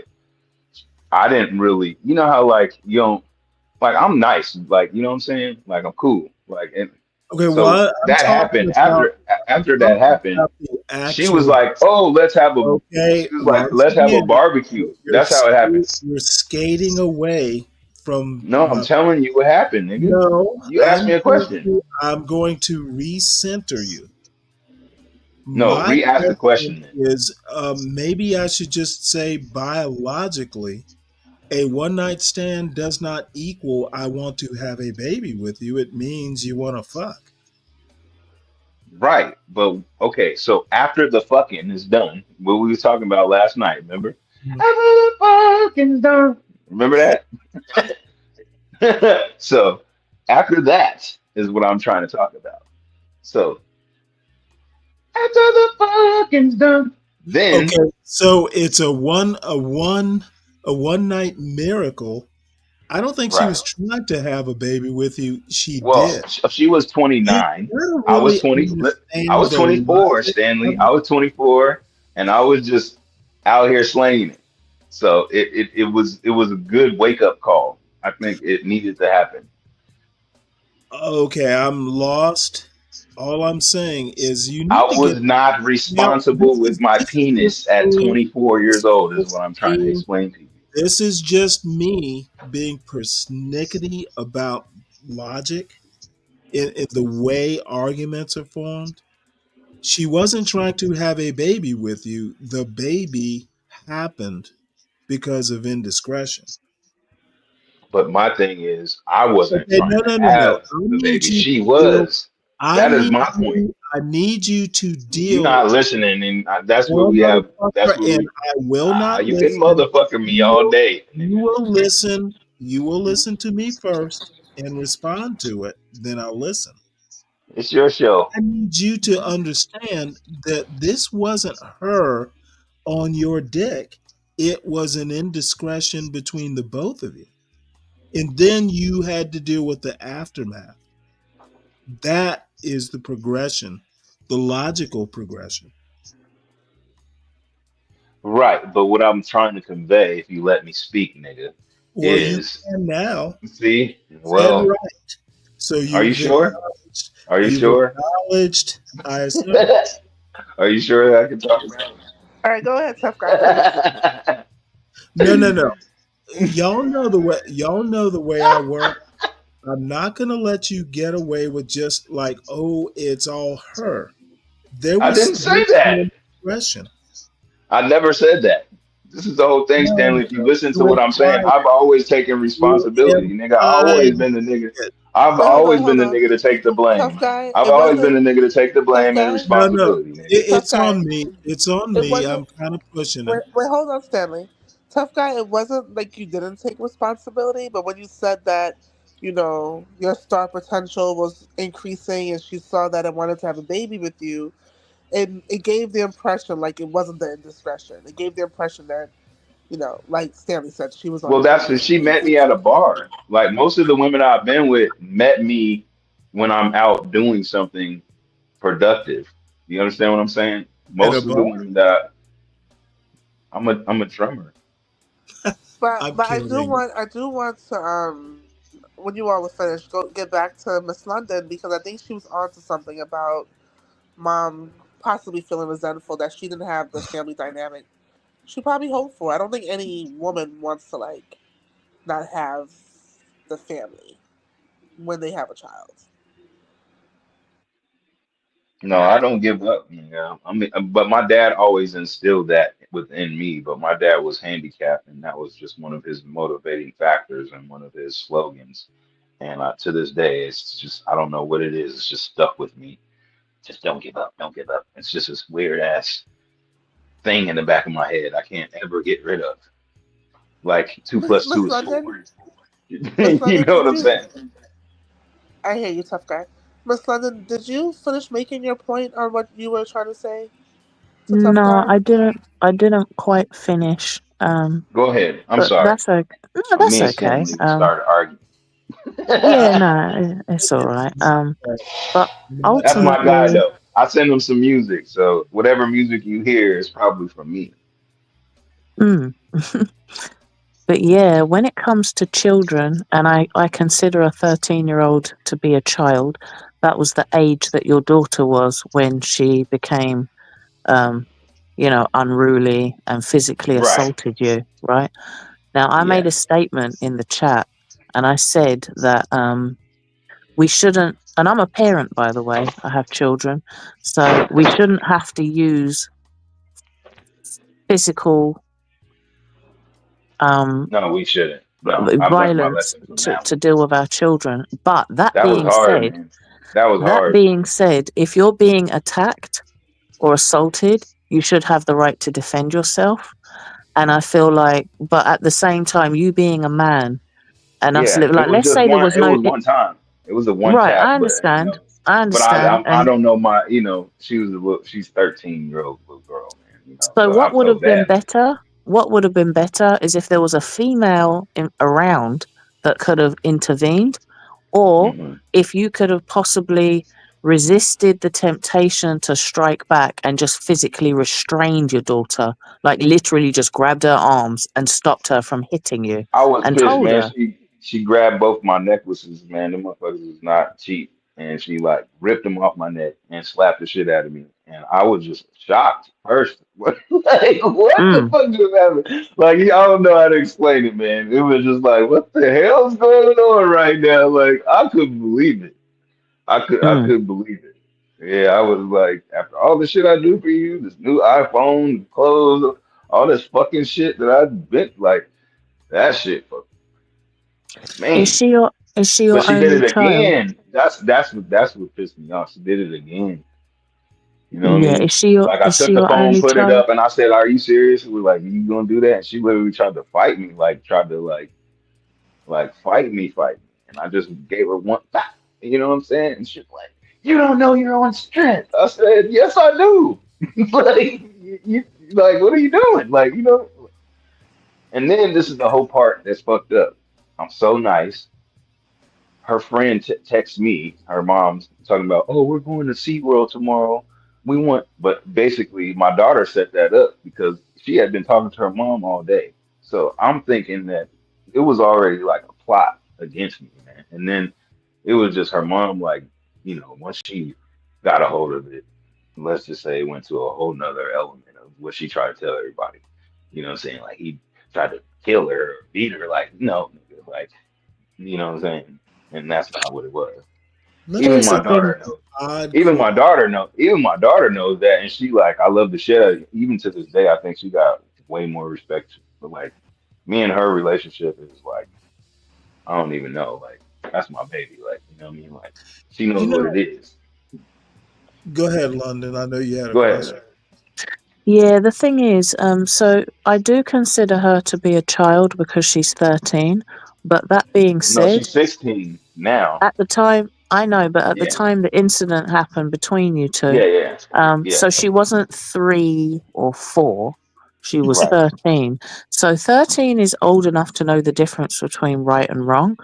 I'm Yeah. willing to bet that if she was, if you all were driving through a Crip neighborhood and the car broke down and a big Rastafari, like a 6'4", 250-pound muscular guy walked up to her and took her phone, she would not feel comfortable to slap him, break his chains. So she would have been able to restrain herself. She could have chosen to restrain herself, but she decided not to because she felt like she could push that boundary with you. I did hear you mention earlier, is she your only child? Yeah. Yeah. So I did hear you mention earlier that you let her get away with certain things when she was younger.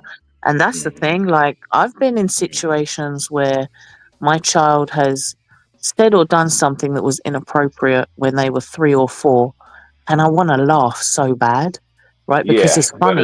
it's not It really is funny. funny, But but I yeah, can't it do that grows. because I can't co-sign their behavior because he may be 3 or 4 now, but in 10 years' time, 20 years' time, he's going to be a grown man.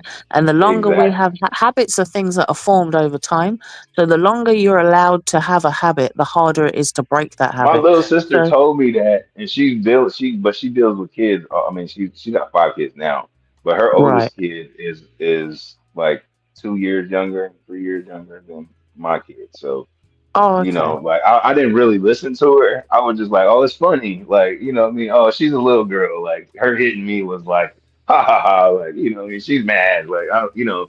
And then I was a new dad, so I just didn't really Hmm. understand like the severity of what she was doing. You know what I mean? I don't And know. Like, the there's other no thing, manual to be a parent. I mean, I was just so no, there happy to isn't. have her around. You know, Right. I But was the trying other to thing make you up have for to lost time. I don't know. I'm not perfect myself. You know. No, and you've been very candid about mistakes you've made, and you've shown that you're able to reflect on the mistakes. Like, you're not sitting here in denial, like, I don't understand why she's like that. I hear that a Yeah, lot. no. You actually are saying, yeah, I let certain things slide. It allowed her to form these habits. That was her go-to method. When she gets angry, she lashes out. So, the other thing you have to remember is that she is 50% of her mother. So she, by default, no, I'm being serious. She's going to Ah, take on traits. yeah, that's You so know, like sad. there's this argument of nature versus nurture, right? And I believe it's both.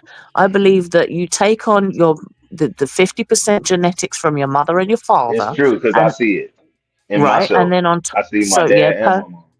right, and then on top of that, then it's also your environment as well.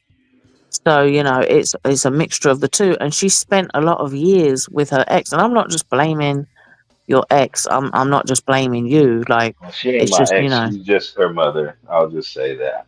A lot well, of people okay, say be like your yeah. girlfriend, your wife, your ex, and I'm just like, But I'm she's my glad to child's mother. hear, That's all I call her, my child's mother.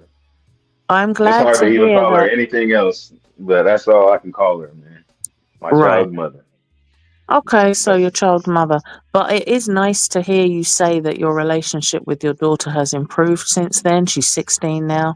And yeah. maybe that situation that transpired between you helped her to understand that you're not just going to tolerate her disrespect and Hell no. lashing I mean, out she and know all that that. kind of Yeah. thing. Because what Yeah. Stanley said, he said it earlier that, he let his son know, listen, you're getting older, you're taller, You can't Don't be. make me have to. Right. Yeah, don't make me have to put you in the ground. And sometimes you Yeah. have to do that. But you have to. You have to establish I this kind with of people, sounded harsh when I said it. right? I You know, remember it's one just that time. she's a girl, so I always just didn't really. I don't know, man. I never thought she would like actually attack me like that. That was Right, like that was hurtful just in its own. Like I just couldn't believe she felt like that comfortable. Oh, right. Yeah, children, but I think when I hear Miss children London saying that experience I intense emotions. You remember being that age? It's intense, and it takes. Unfortunately, kids don't have that level of self control. But Mm, man, well, I don't know, Stanley. kids Miss London kids made a are great point hormonal. that I don't know. No, London made a she great she point. just If said she it was though. She was approached like, by someone who was yeah, scary, would she have made the right. same She wouldn't choice? do The that answer would shit. have been no. So I do think a lot Yeah. of it, and then the Jesus point that sticks Christ, out y'all is just talking. making better choices, and that's going She to be knew the mm, that theme. she could get away with it, And basically. that's just the That's theme what in it all was. of our lives. Every day we're confronted with just making the But she best didn't get possible away with choice it for actually. ourselves. That time she didn't. mm, Yeah. Yeah, yeah. that was the last time she thought she was And gonna then get she away also with it. needs to learn that she doesn't have to offend someone to the point of going too far, like what feels like too far for them, for her to Mm-hmm. be Yeah. able to scale back on her behavior. It's because when it hits the Well, Right. limit of being too far for you, the but let response was, me all right, ask. well, let's spend some time apart, go with mom. Which I don't think was a bad response. I just think that it just went to a certain limit. And like she needs to learn like things don't have to go that far for you to say, okay, let me chill out. Well, And I let me think that's what propose London an. is saying. Like you're working with the 50% of mom, and I think what you Mm-hmm. couldn't achieve in getting along or in the relationship with mom, you can definitely achieve that with your daughter. Well, Yes. let me propose an odd thing. I mean, kids need exercise. Expend some of that energy. Mm-hmm. Um, kids can get intense. They can feel intensely about things, and getting some of that teenage spirit out on the road, running a mile, shoveling snow, whatever that might be. Part Mm, of the problem we have, this is my opinion, and I am a non professional when it comes to, you know, I'm a born, I'm not a social scientist of any sort, but, get off the couch and expend some energy. Uh, definitely. so, And boys need that more than girls, but I think boys and girls definitely could benefit from that for sure. Daily activity. iPhone, Um, TV, and the couch, get them outside. mm, Yeah. But And by the yeah, way, parents sometimes I'll go, be like, you want to go driving? My daughter be like, no, I no, don't no, feel like no, it. not Kids are driving, lazy. walking. Yeah, mm, I'm just saying in general, just getting out of the house.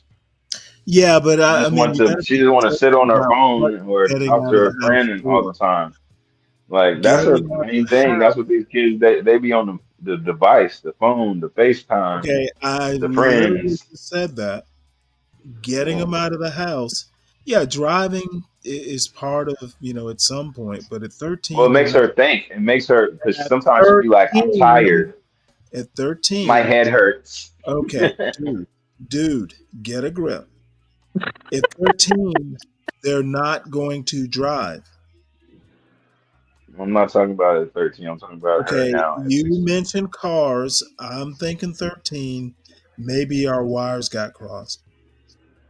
Yeah, I do want to say maybe. though, sorry if this is a bit off topic, but I do think Tough Guy, it is very, very, very, very commendable of you to be as open and as vulnerable as you have been. I know it's not easy, and it can be easy to feel judged, and I hope none of us made you feel that way. And mm, Oh no, yeah, I shout out mean to you. honestly, I'll That's say this. huge. So I don't even I know if I do. would do that. I'm transparent because I do coaching, I do management. For me, it's not really about like I'm not gonna tell you every little detail of like everything, right? But I'll give you some different scenarios about my life or things that I'm doing, stuff like that, because a lot of people aren't real.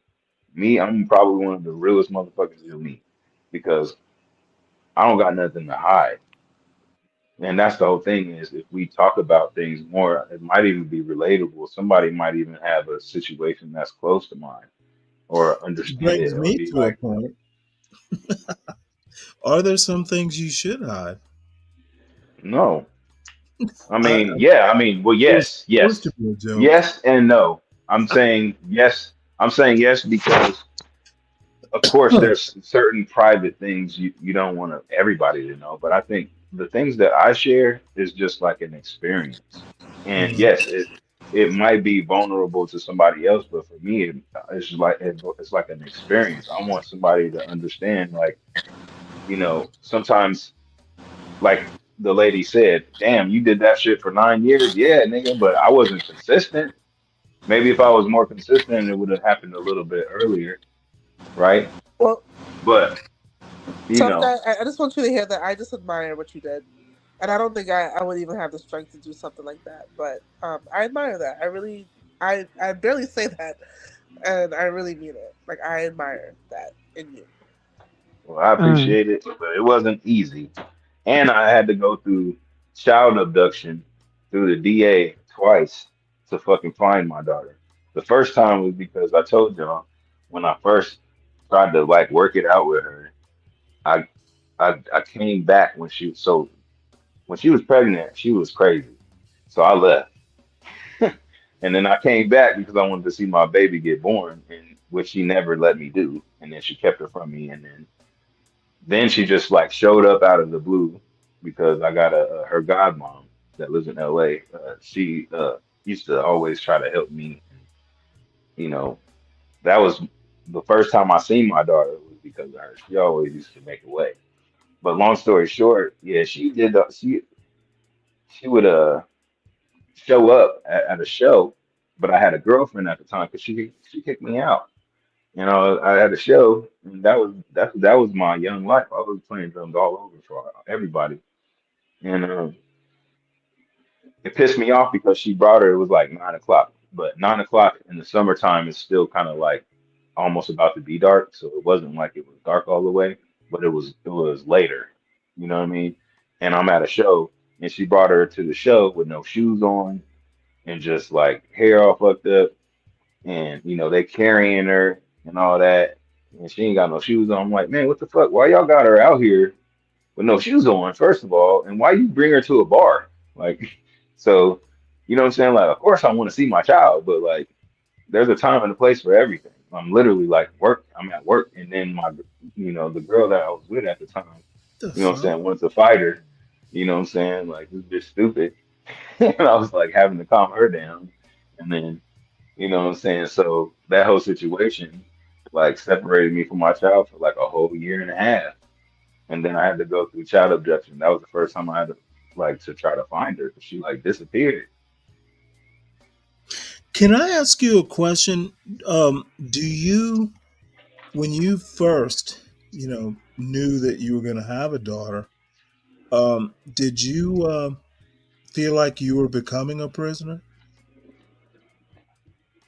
Not a prisoner, it's just like I knew I was responsible for somebody else, but I was happy about it. Like, you know what I mean? Like when my daughter was born, even though I didn't live with her mom, me and Mhm. my ex chick, man, we bought her a big ass tote, one of them big ass totes, not no regular tote, nigga. I'm talking about it was long and it was tall. It was like a lot of shit in there from like onesies till 3 years old. So it was like $6,500 worth of shit that we just gave her. And, she was like, oh, some of the shit didn't fit. Or I'm like, yeah, because some of it's for her to grow into, you know. But, she was just hating. I did so much for my daughter. I bought her a drum set, a pink drum set. When she was Mhm. little, she didn't even know how to play drums, nigga. But I bought her a drum set, nigga, a good one too, nigga. Not no cheap ass drum set, nigga. Like a good one. And I I don't know. brought it to her. It's such a weird thing, and it could be that I was a bit older when my son was born. I was 41, and my wife had just turned 40. But by the time I was 38, I honestly figured, well, I'm just too prickly to handle. So I wouldn't say, well, shit. I was grateful. I was thrilled to like, oh boy. Now I was scared as a motherfucker, but I yeah, of course I would be responsible, but it was kind of after my wife died, it was really looking back on it now, and I've had maybe 6, 7, 8 months of empty nest, and I, again, much too much time on my hands to reminisce over my long life. But it was a thrill. It was actually a privilege. Um, it was tough, but you know, um, it was a privilege. I wasn't scared. Well, no, actually, I was scared. I didn't feel like it was a prison, though. It's odd to think that people would feel imprisoned by that responsibility. As a matter of fact, it's almost, um, freedom is the ability to make goals and achieve them. Assisting your child achieving a goal is, you know, um, it's No, but helping having them. her did a lot for me though, Stanley. Like that's what I was saying. Like it kind of like needed to happen. It helped me be more responsible with my penis, and it also helped me like to understand life and to take care of another person. And it wasn't all about me no more. It was literally Hmm. ever since she was born. It was like everything is all about her. I quit my career twice with drumming. Like even now that I'm 40, it kind of fucking sucks because like you got to be in the mix of shit to like really stay relevant and really like be Right. Oh, consistent in that, music. you know what? That's for any industry. Yeah, so Uh, like it's kind of like I gotta like revamp and rebrand myself again. Like, and it's kind of hard because I'm not the young dude no more. A lot of people look at me, I'm like the OG, so I gotta like, well, brand you yourself know. as the OG. I was about to Right. say the But same thing. everybody says I look young though too. But there's Mm. been another venture that I'm working on right now, singing. I haven't done that really. Like people say I should do it more and all this shit. So I'm just like really like struggling with it, working on it, trying to like figure it out because being a drummer is very hard because it's like you always have to play with another artist. And I never had my own band. I never did my own thing like that. And Huh. yeah, it's just a whole nother element of music that I haven't really grasped onto yet. Excuse me.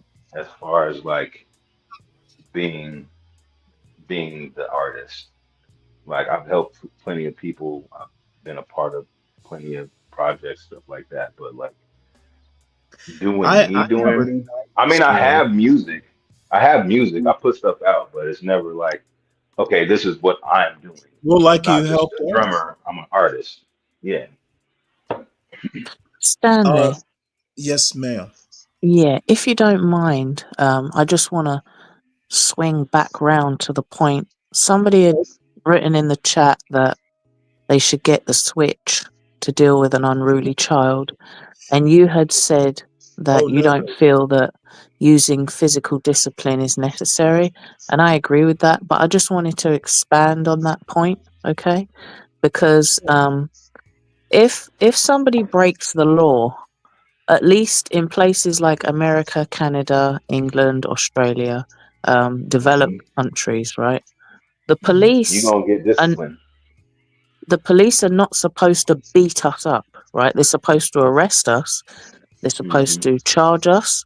We go to court, and then the court will decide what kind of punishment we're going to have. So I'm not talking about places like Saudi Arabia where you can get stoned to death and have your hand chopped off for stealing. I'm talking about developed, civilized societies. Yeah, That's police.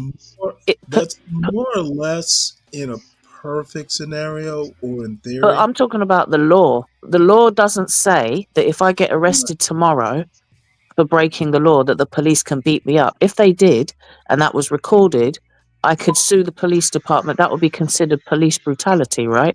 If I go to work tomorrow and I make a mistake and I cost my manager a certain amount of money, he doesn't have the right to slap me round the face or put his hands on me. So why is it then that people feel it's acceptable? And this is, let me just say, my mother is from the islands. So in the Caribbean, it's commonplace to beat your children with belts, wooden spoons, all kind of stuff. My brothers and I were physically punished when we were growing up, and I don't feel like it helped us to learn and understand consequences. It just taught us that you can use violence to control people. So I decided when I raise my children, I'm not going to use violence. And I've often heard people say, well, if the child is out of hand, you have to put them in their place. A child will not get out of hand in the first place if they have the right structure and environment that allows them to thrive and learn. Well, I can't agree with that because some people are just full of the devil and evil. And some kids are just bad. Some people are just bad. Well, I guess you're going to ramble. I'm just saying, some people are straight up evil. I was going to say. But go ahead. Well, I'm older. My parents, I felt some leather in my day. And you know what? I didn't enjoy it. At some point in time, now, my father's 81. I'm getting close to 60. Well, shit, I am 60. I'll be 60 next month. It was a different day, but I do know I did not enjoy it. And much to your point, I don't know that I learned anything other than, that hurt. Now, the last time I put a hand on my son, I swatted his diaper. I think he was maybe, I don't know, a year old. And, he just wouldn't stop something, so I had to swat him.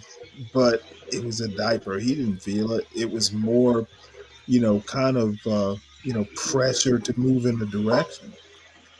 Now, I lucked out.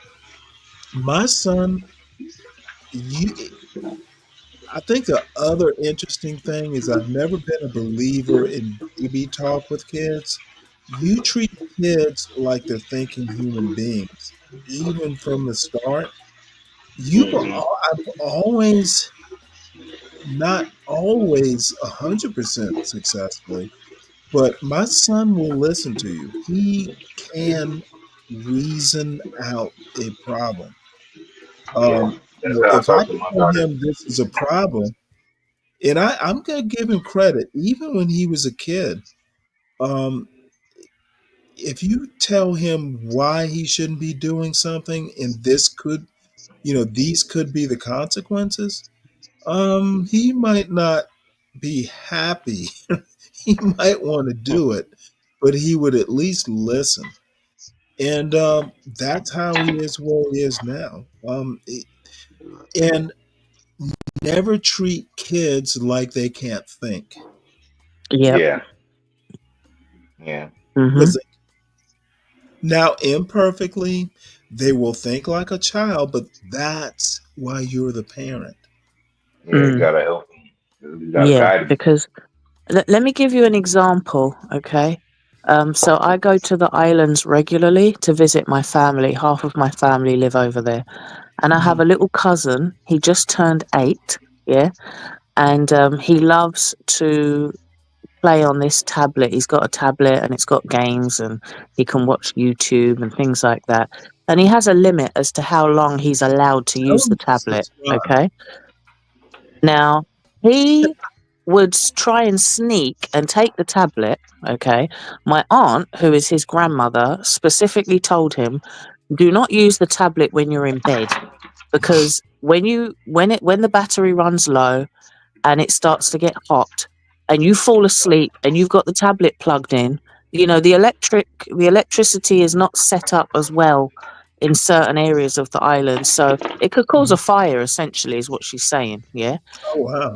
He would go and sneak and take the tablet in the bed and then hide it under the covers, and the power point where he's got it plugged in to charge is getting hot, and so she's worried about a house fire because that could happen. So when he did it again, after she told him not to, she got a cuckoo stick, which cuckoo is a type of food. It's basically like a wooden spoon, and she gave him what they call packs, right? So she gave him some licks. She gave him some beatings with that. Now, if that were me, what I would have done is I would have taken the tablet from him and I would have said to him, I've already explained to you not to plug this tablet in and have it all up in the bed, in the quilt, in the covers and everything like that. And you have shown me that you are not prepared to respect what I've told you. I've explained it to you. So it's not like you don't understand. You're still going against what I said. So guess what? No more tablet. You don't have that privilege anymore. Problem solved. Because by her hitting I have him... to ask you, why did your aunt know that? Well, my aunt is from the Caribbean, and her grandmother, so her mother's mother, not her father's mother, is the direct result of slave rape. I've got a picture of this woman, and slaves were beaten. So that's the method that they've understood and learned through hundreds of years of And slavery. that's where I'm from. That's where I'm from. Like I'm from Kansas, and our family is black. Our family black, and How old that's is what I know. how old I used to is get your my ass whooped. wait, I used hold to it. get my ass beat. Hey, kid, you're not the only black person up here. All of us are black on this panel right now. Well, I used to get my ass beat though. We I have was a bad though. variety. We have a variety of epigenetics. No, but I was bad though. I was. Yeah, let's just say I was a problem. But now I don't know. I deserved about 50%. About 65%. I'm not I every never ass whooping, but deserve. a lot of the times when you bad like that, people always. Like I said, I would take the blame. So I used to get beat for shit I ain't Okay, even do. so I think my point is I don't know. That's odd. Because now here's the deal. Now I have a little bit of sympathy with is it your nephew or your He's my cousin. He's my aunt's grandson. gotcha? But Yeah. now as a kid, now this is way back in the day. You put a 9-volt battery in your transistor radio. I used to sleep with my radio because every night they used to have those old timey radio shows on CBS. Now this is back in the 70s. I hate to say, but so I have some sympathy. I mean, creative kids kind of want to snuggle in with something that'll stimulate them at night. So you're right. Take the privilege because it is dangerous. But I also want to say that I kind of understand, your cousin. Kids like media. Back in my day, it was transistor radios. Is there an alternative? And if there's not, there's not. But I kind of wonder, why is he needing it? I don't know. I mean, he does spend some time outside playing in the No. neighborhood. It's not. Mm. It's not even judgmental. I just think he doesn't sleep well And God damn it, I'm not a psychologist. I'm just thinking of when I was a kid. I don't know that transistor radios were a lot less dangerous. But hearing stories, does your cousin read? Maybe give him like you know what? You want to be asleep or go to sleep with some electronics, get him a Kindle. No.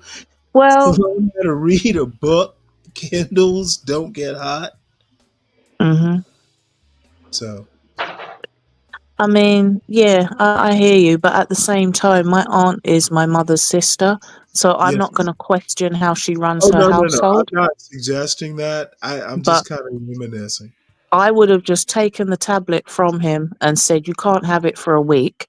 When you've proven Oh, to I'd me have that you taken can, it forever. yeah, when you've proven to me that you can follow instructions, then you'll have another opportunity to use it. Someone mentioned in the chat that uh, wait, let me see the exact comment so I can make sure I'm quoting somebody. Someone mentioned, I'm not actually 100% sure. Is this My pal? people ain't ever been slaves. Beatings aren't exclusive to slavery. You Oh, don't fuck sleep with that. electronics in the phone. I'm not sure what the Okay. point was. Don't kid your. Who actually made that point? I think it was Troll. Well, Troll's a Marine. Oh, okay. Troll, that's not the point. So, but But what I I was respect. trying to say is that learned behaviors carry on. So if I beat my children, for example, they might think that's a good way to handle things, and they might beat their children, which will teach their children to beat their children. So that's why I feel like my aunt uses that as a go-to method, because my grandmother beat my aunt, and my great grandmother beat my grandmother, and it just goes on through the generations. Oh, and by Me the and my way, cousins are the first set of children that have decided we're not actually going to beat our children. We're going to find other ways around it. But the thing with that is it takes a lot of repeating the same points, explaining the same things, also setting an example. For example, if I said to my daughter, don't walk around dressed like a slut, wearing mini skirts, meeting up with strange men and hopping on and off random dicks, right? If I tell her that, but then I'm doing that, I'm not setting the example for her to see. Whereas if I behave myself in a particular way and conduct myself accordingly and tell her that and provide her the structure and environment, she's way less likely to want to go out and devalue herself and behave like that. So that's the point, you know? Yeah, and then sometimes kids do learn from other people's mistakes. I mean, you know, like I ain't trying to live like that. I seen yeah, but that. there's certain mistakes you don't want them to learn from. Right. Exactly. Troll. I was gonna make a point though. Troll, you always have carte blanche, so don't worry about it. But it's an interesting statement, but slavery isn't the point. Beatings during slavery isn't the point. But if you're gonna go there, the beatings happened during Jim Crow as well, and sometimes still do. So be careful with that kind of logic. That's my only point. Right. But yeah, so I don't agree with police brutality. I don't like what happened to slaves during slavery. I would not want anybody, whether it was in my place of work and I made a mistake, I wouldn't want my superior to slap me or yell at me. So I wouldn't do that to my child. I'll just find a better way to teach my child. But that's my opinion. I understand it. I get it. Like I said, half of my family are from the islands, and it's commonplace. It still is commonplace to, Where's the not other from? knock some sense into your child, beat them with a wooden spoon, a belt. So I understand the mindset. I just choose not to raise my own children like that, because I've seen so many Where is the children. other half of your family from? Barbados, same island Oh, as so they're Rihanna. all from the islands. Hmm? They're all from the islands. Both halves of your family. That's true because the UK, England is an island as well. But Well, wait, hold it. I asked you where the other half of your family oh, was. my mistake. So my other You mean family mama? are they're European English people. I see. So they're from the UK. So my father's side is from the UK. I see. Mm. Oh, by the way, Kimmy, your co-panelist, she's got a Jamaican background, so Oh, so she knows what's up already. yeah. Yeah. Mm. So anyway, y'all will get along famously. One of these Definitely. days, you'll get to chat up on these panels. But there was something else I was gonna say, and I can't recall. But anyway, I have a next video, which we. Oh, by the way, Kimmy, I have a new Jamaica pop the balloon, and you left early because Kim is an educator. She has to work tomorrow, but I'll save it. Um, so I want to listen to this a bit. Uh, you know who Joanne Reed is, right? London. Sorry, I was on mute. Who That's read? right. Joanne Reed. No, I'm It's not. an American. Okay, well, it's an American political thing. But Okay. the guy who's going to talk, and we won't go through the whole thing. This guy's at the University of Georgia. I went to school there, so I don't know if he still teaches. He was in the philosophy department. I've chatted with him. I've in his chat. I've exchanged an email or two, but he's basically an academic philosopher. Um, so I've agreed with him over the years on a lot, but it's kind of weird how, and you're not into politics that much, but I don't know. I might just bore you with this sort of stuff, but No, it, go ahead. I am going to drop down because I'm very hungry and I need to make something to eat and I don't want to be making all kinds of noises and stuff. So I'm going to drop down and be in the chat, but I'll be watching and listening. Thanks for okay. having me on the panel again. Again, you don't know how much you graced us. So we're going to listen to Irony for at least a little bit. He talks about Joanne Reed, and I know, there was a whole hootenanny in these spaces about her getting fired. So, and I'm not surprised that Irony, is happy too. America, my name is Amir Frimpong, and today I'm going to just say a few words about Joanne Reed getting bounced. Look, all of the worst Democrats, Black Democrats in these United States have nice things to say about Joanne Reed making them relevant. And so now they're bad, but they're relevant because of Joanne Reed. Now, it's not so much that they were bad Democrats.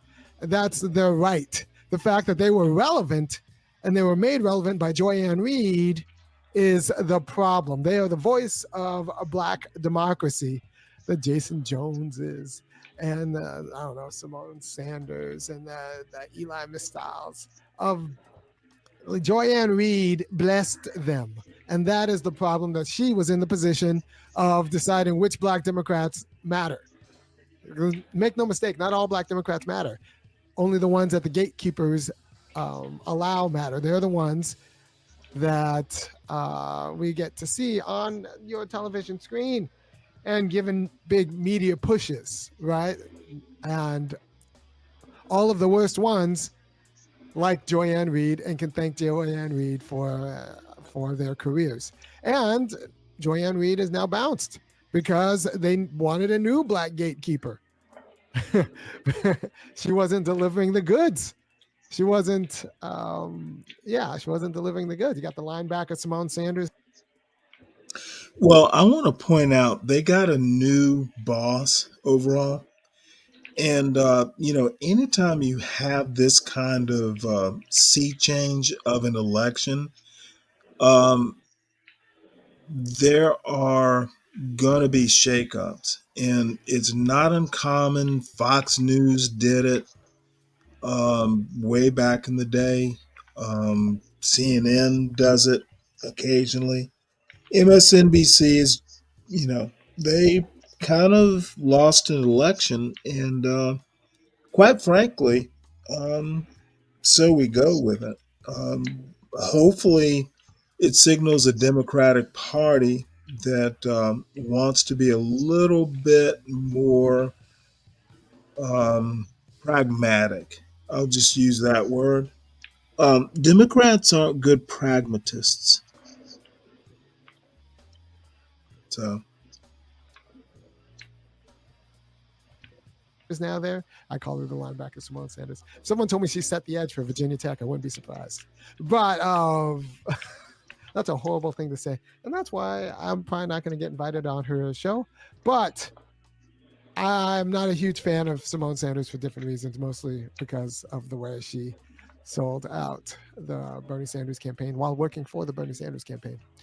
Now, we have to understand the role of black gatekeepers. They are the ones who tell white liberals which black people they need to actually listen to and which one they can summarily dismiss. And not black people decide that. Other whites decide that. Other whites picked other whites picked Joy-Ann Reid to decide which black people to listen to. David Enos says, ha ha ha, wasn't she, Simone Sanders, part of the 2000 era Ravens defense? Yeah, she was right in front of Reid and next to, what's his name? Yeah, so you got to be nice to people or they'll make fun of you on the internet. And Simone Sanders wasn't nice to enough people, so I'm making fun of her on the internet. What I do want to say about black gatekeepers is that we do not need to cry when they get fired. First of all, Joy-Ann Reid has made enough money selling out black people, selling black people to Democrats, because that's their move. She's like a procurer, also known as a pimp. She delivers black people onto Democrats. So far, that, and I don't know that I've ever had a need to call Irony out in this way. And bottom line is there is no gate to keep for black people. Like any other, there are gatekeepers for the president. There are gatekeepers for the Speaker of the House. If you are in a position where there's a lot of people coming at you wanting to talk to you, you always have someone who kind of sifts out, or prioritizes who gets to talk to you. This is a bullshit point. And Aramie's going down a weird hole here, which is unusual for him. I have to give him credit, but dude, do better. There is no black community in the way that you're speaking. Simone Sanders is not the worst problem. And he needs to be careful that he doesn't become a problem.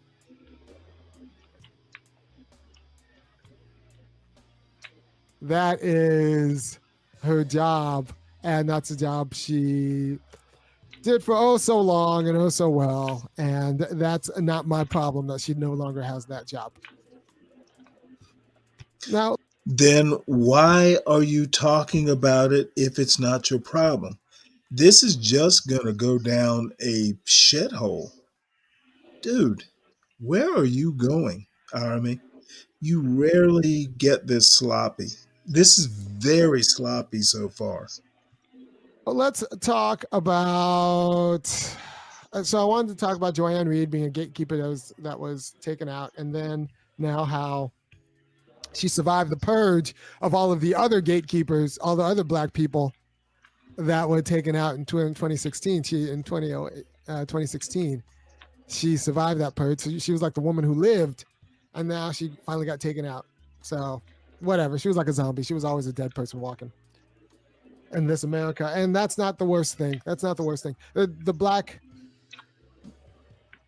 people are not better off or worse off for Joy-Ann Reid getting fired. Melissa Harris Perry is a little bit more of a complicated answer. It's a neutral move. But Joy-Ann Reid was like just dependable garbage. So I do not need her in my life. And I don't think American politics suffers for her need her in your not life. being able to Why pick are we which black talking people about get it? put on. Can we get rid of Al Sharpton too? I would like to. I would like to. This isn't about us. We need alternative networks. You need to send all of your friends my stuff instead and watch just better news and media. Not so far. So I want to talk a little bit. I want to pivot a little bit to youth sports because I'm teaching my kids. I'm the head coach of my kids' junior high soccer team, and it's a bit of a pickle. I'm not a pickle. It's a conundrum because I want these girls to win, but they've just been losing forever, and it's really interesting because it's a Title I school, Title I district. The girls are not particularly great at soccer or any sort of skill activity because skill activity takes time and money and resources. And by the time you're 12 years old, you can be behind in just about anything. By the time you're 12 years old and you want to be a violinist, you're behind in violin. By the time you're 12 years old and you want to be a soccer player, you're behind. By the time you're 12 years old and you want to be a baseball player, you're behind. Now I can catch you up. Okay, Arami, oddly enough, is going down a path where he doesn't want his kids to be kids. Who gives a fuck if your 12-year-old isn't on the way to being a Wimbledon champion? They're either going to have the talent outright that needs to be nurtured, or, they'll be okay. They might get a college scholarship and be done with it. This fucking Army actually goes down a weird path where he is slowly being consumed by the fake American idea of a meritocracy. And it's funny, year by year, he's getting sucked in. I expect by 2026 or 2028, he'll just be full-blown MAGA. He's drifting towards that idiocy. And MAGA, Black MAGA in particular, problematic. Much like Arami is becoming. It's better to catch you up in 6th, 7th, and 8th grade than to try to do it in your sophomore year in high school. But make no mistake, by 12, you are behind the people who actually have intact cultural infrastructures. And you might not know that you're behind, but I know that you're behind, and I'm trying to get you up to where you belong. Love lifts us up where we belong. And so I'm dealing with the bad news bears with. You know what doesn't go away though, Troll? Your ability to think. You can think very well, and it's a skill, just like any skill. And the funny thing is you don't burn out at 12. You become better at thinking. So maybe I'll just become like the critical thinking advocate for Black people. Dumb ideas, and Black people just, I don't know what he's thinking. Maybe he's just in a frivolous mood, but thinking is an ability that gets honed throughout your life, and it can be more valuable depending on what you wind up doing, towards your young adult life it can become invaluable. A skill. Meritocracy be damned. Knowing how to think will always benefit you.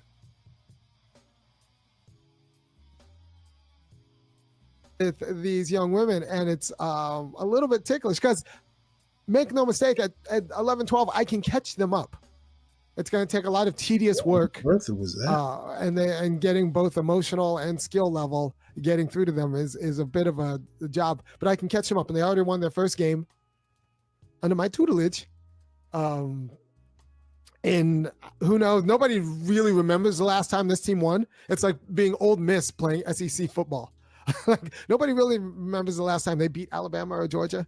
Nobody really remembers the last time the Washington Generals won. I'm the coach of the Washington Generals, and I find it both an amusing thing, but also it's possible to win because it's still young, and if you teach them the right kind of fundamentals, you can do anything. For example, if you have to teach little kid basketball, one cheat code is to use a full court press because you can beat a full court press if you have a good point guard.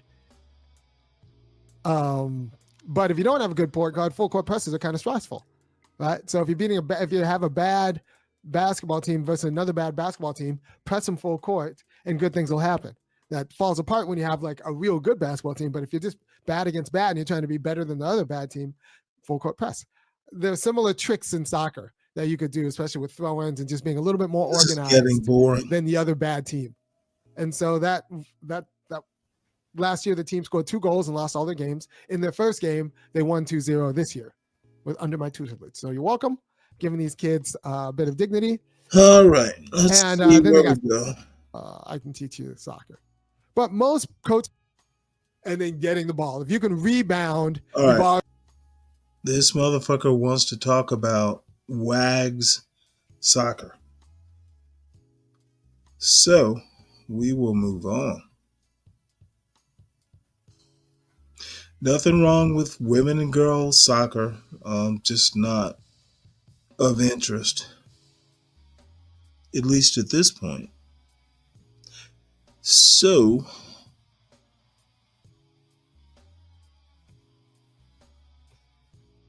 you know what? Actually, let's do this.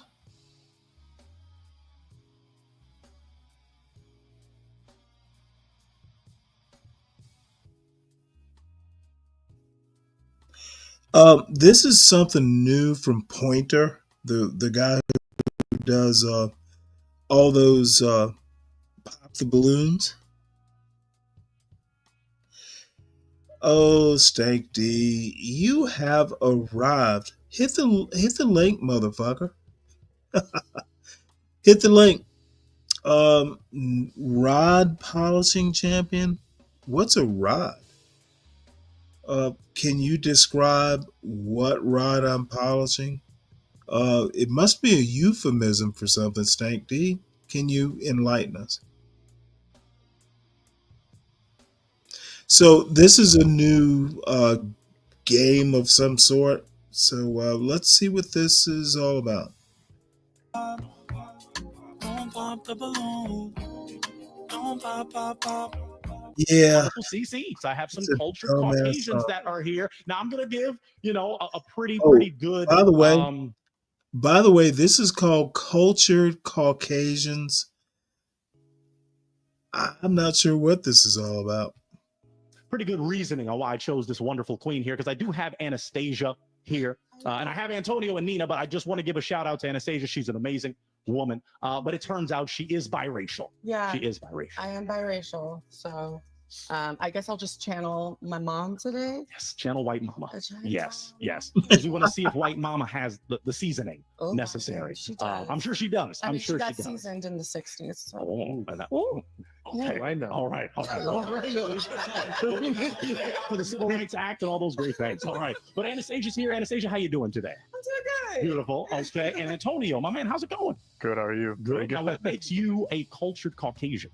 Cultured Caucasian in the sense that I have gone to school most of my life and studied as hard as I can on Book Whiz and Prodigy. Beautiful. Yes. And that's what you sometimes got to do. You got to put in the work to get cultured. You know, when you reach that status, it's a beautiful thing. And that's what this show is all about. You're going to prove your culture. Now, Nina, How you doing today? G Willikers, I'm doing really well. I love it. I love it. And I'm so happy that Nina's here. You've seen her on multiple The Last Talk Show events, but we had to show her because she said on that wonderful red light, green light, that her experience is with a lot of underprivileged, underserved men, you know, and she has great time. So let's see if they sprinkled some seasoning on you, Nina. I'm excited to see what happens. I'm excited. So we're going to get right into it, folks. Now, I do need to let you know, your expert is here to give you hints. Okay, each of you get 3 hints in the entire game. So once you buzz, and you may not 100% know the answer, you can ask for a hint. Now, after you're out of the 3 hints, that's it. Okay, but your expert is here to share some hints with you, give you some ideas just in case you don't know the answer. Whoever gets the most amount of points at the end of this wonderful setting, you're going to go to a category called Name and Claim. And that's where you get to see some images of some of the best African Americans on the planet. And for everyone you guess, you get a little cash, okay, which is a great thing. And then after that, we just may have you back on a future episode to compete with other real ones that have made it to the next stage of cultured Caucasiandom. Okay, so are you ready? I just got so scared. I'm I a racial girl in like The Blackening. Like it's like a test. Yeah, we'll into both. You do have a little extra seasoning, but you know we're gonna see what happens. So let's go for our first category because our first category is sports. Oh, God. Okay, so let's see what happens. You do have an expert here. Let's go for our first question. Who was the first black man to win Wimbledon? Nina buzzed in. Nina. Arthur Ashe. Player. That is a very, very true statement. Can we get more specific? No. Okay, all right. Well, there's many tennis players, a lot of them of a not colored like mine, so we won't go with that answer. Does anybody else? Nobody else buzz, so anybody else want to try it? I don't know any black people. Arthur Ashe. Black men that play tennis. Yeah. CEO, do you just want to talk about this legend? Sure. This legend is a black man.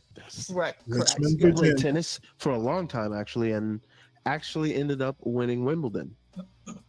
No. We're talking about Arthur Ashe, folks. We're talking about Arthur Ashe. Oh yeah. Yeah, Arthur Ashe.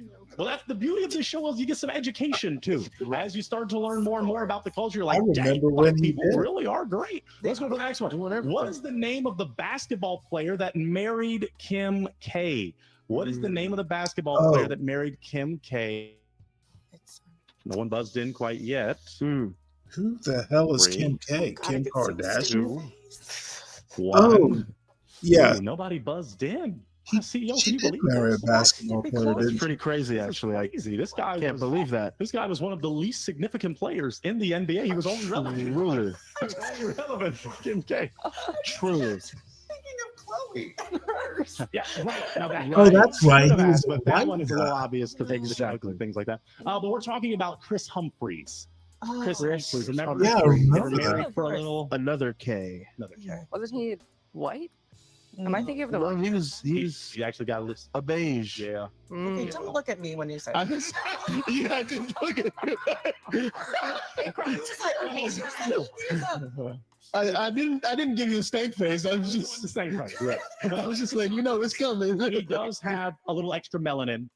Yes, so he is a brother technically, by like Obama. But So Obama that turned fits back the president. Kardashian criteria. That's right, sir. Let's go for the next one. Hopefully, well, why did Tiger marriage fail? Come on, so Nina. Because he cheated Thank you. Clap. Verbatim. Didn't get a point. with a white woman. What? Oh, can you believe that? Okay, that's your credit. You ain't have to. But he's also married to a white. Right, but that white woman was like a Nazi. That's why you have an expert here. He's giving Oh, a little okay. bit. Yeah. Yeah. So you the know, more it's a you little know. crazy. But Nina is the first to get on the board, so that's exciting. Let's go for the next one. We don't have that many in the sports category, so we're doing okay. Who is the athlete married to singer Sierra? Who was the other? Antonio. Russell Wilson. Clap it up. That's right. Antonio's on. That's right. Russell Wilson. Russell Wilson, boy. Russell Wilson. Stepdaddy of the year for life. Another baby as well. That's right. Yep. Now, Jasper, your quick thoughts as a CEO. Future having some beef with Russell, is that warranted? Maybe from his side, but you don't get to be a deadbeat and complain. Period. You're preaching right now. That's true. Yeah. Let's call him out. Deadbeat, step it up. Step it up. Let's go for the next one. Let's go. I'm excited for this one. I really am. What team did Jackie Robinson play for? Antonio wasn't in quick. New York Dodgers. Dodgers. Not clapping up. New York Dodgers. That's right. Yeah. This man is cultured. You pushed it. You came in second. He was actually Oh. first by just milliseconds. That's why it says milliseconds. Yeah, you were close. But yeah, my boy Jackie Rob. Some great movies. Chadwick played him. Well, 42, fantastic a delivery. great film. Yeah, really a great one. Let's go for the next one. We are out of the sports category to get into Done politics. with the sports. I think me and Cass are excited for the politics section. Interesting. Because when it comes to black people in politics, it's a pretty rough history. Very. But we always shine through. Copy of, unless you lose to Jeopardy. Donald Trump. Okay, but anyway, let's go for the first one. Who served as the first president of South Africa? Anastasia. Nelson Mandela. Clap it up. There we go. So we have all of our CCs with points. That's right. Yeah, Nelson, real MVP. And South Africa's going through some things right now, kind of paying for Wait, their he sins. wasn't the first I might get president. canceled for saying that. Called just desserts. They're sweet and tasty. I'm not. I'm gonna edit that out. YouTube may demonetize me. It's good. I just said they're paying for. Okay, anyway. Next, the black presidential candidate of the United States. Nina was first. Obama. Oh. No. Oh, sorry, your heart. Wait 1 second. Shirley Chisholm. Not quite. Not quite. Anybody else want to try to? She was the first black woman. First black woman, absolutely. The first black Person in general. Yeah. A notable black person. Very notable. We love him dearly. Well, it's just Magnificent curls.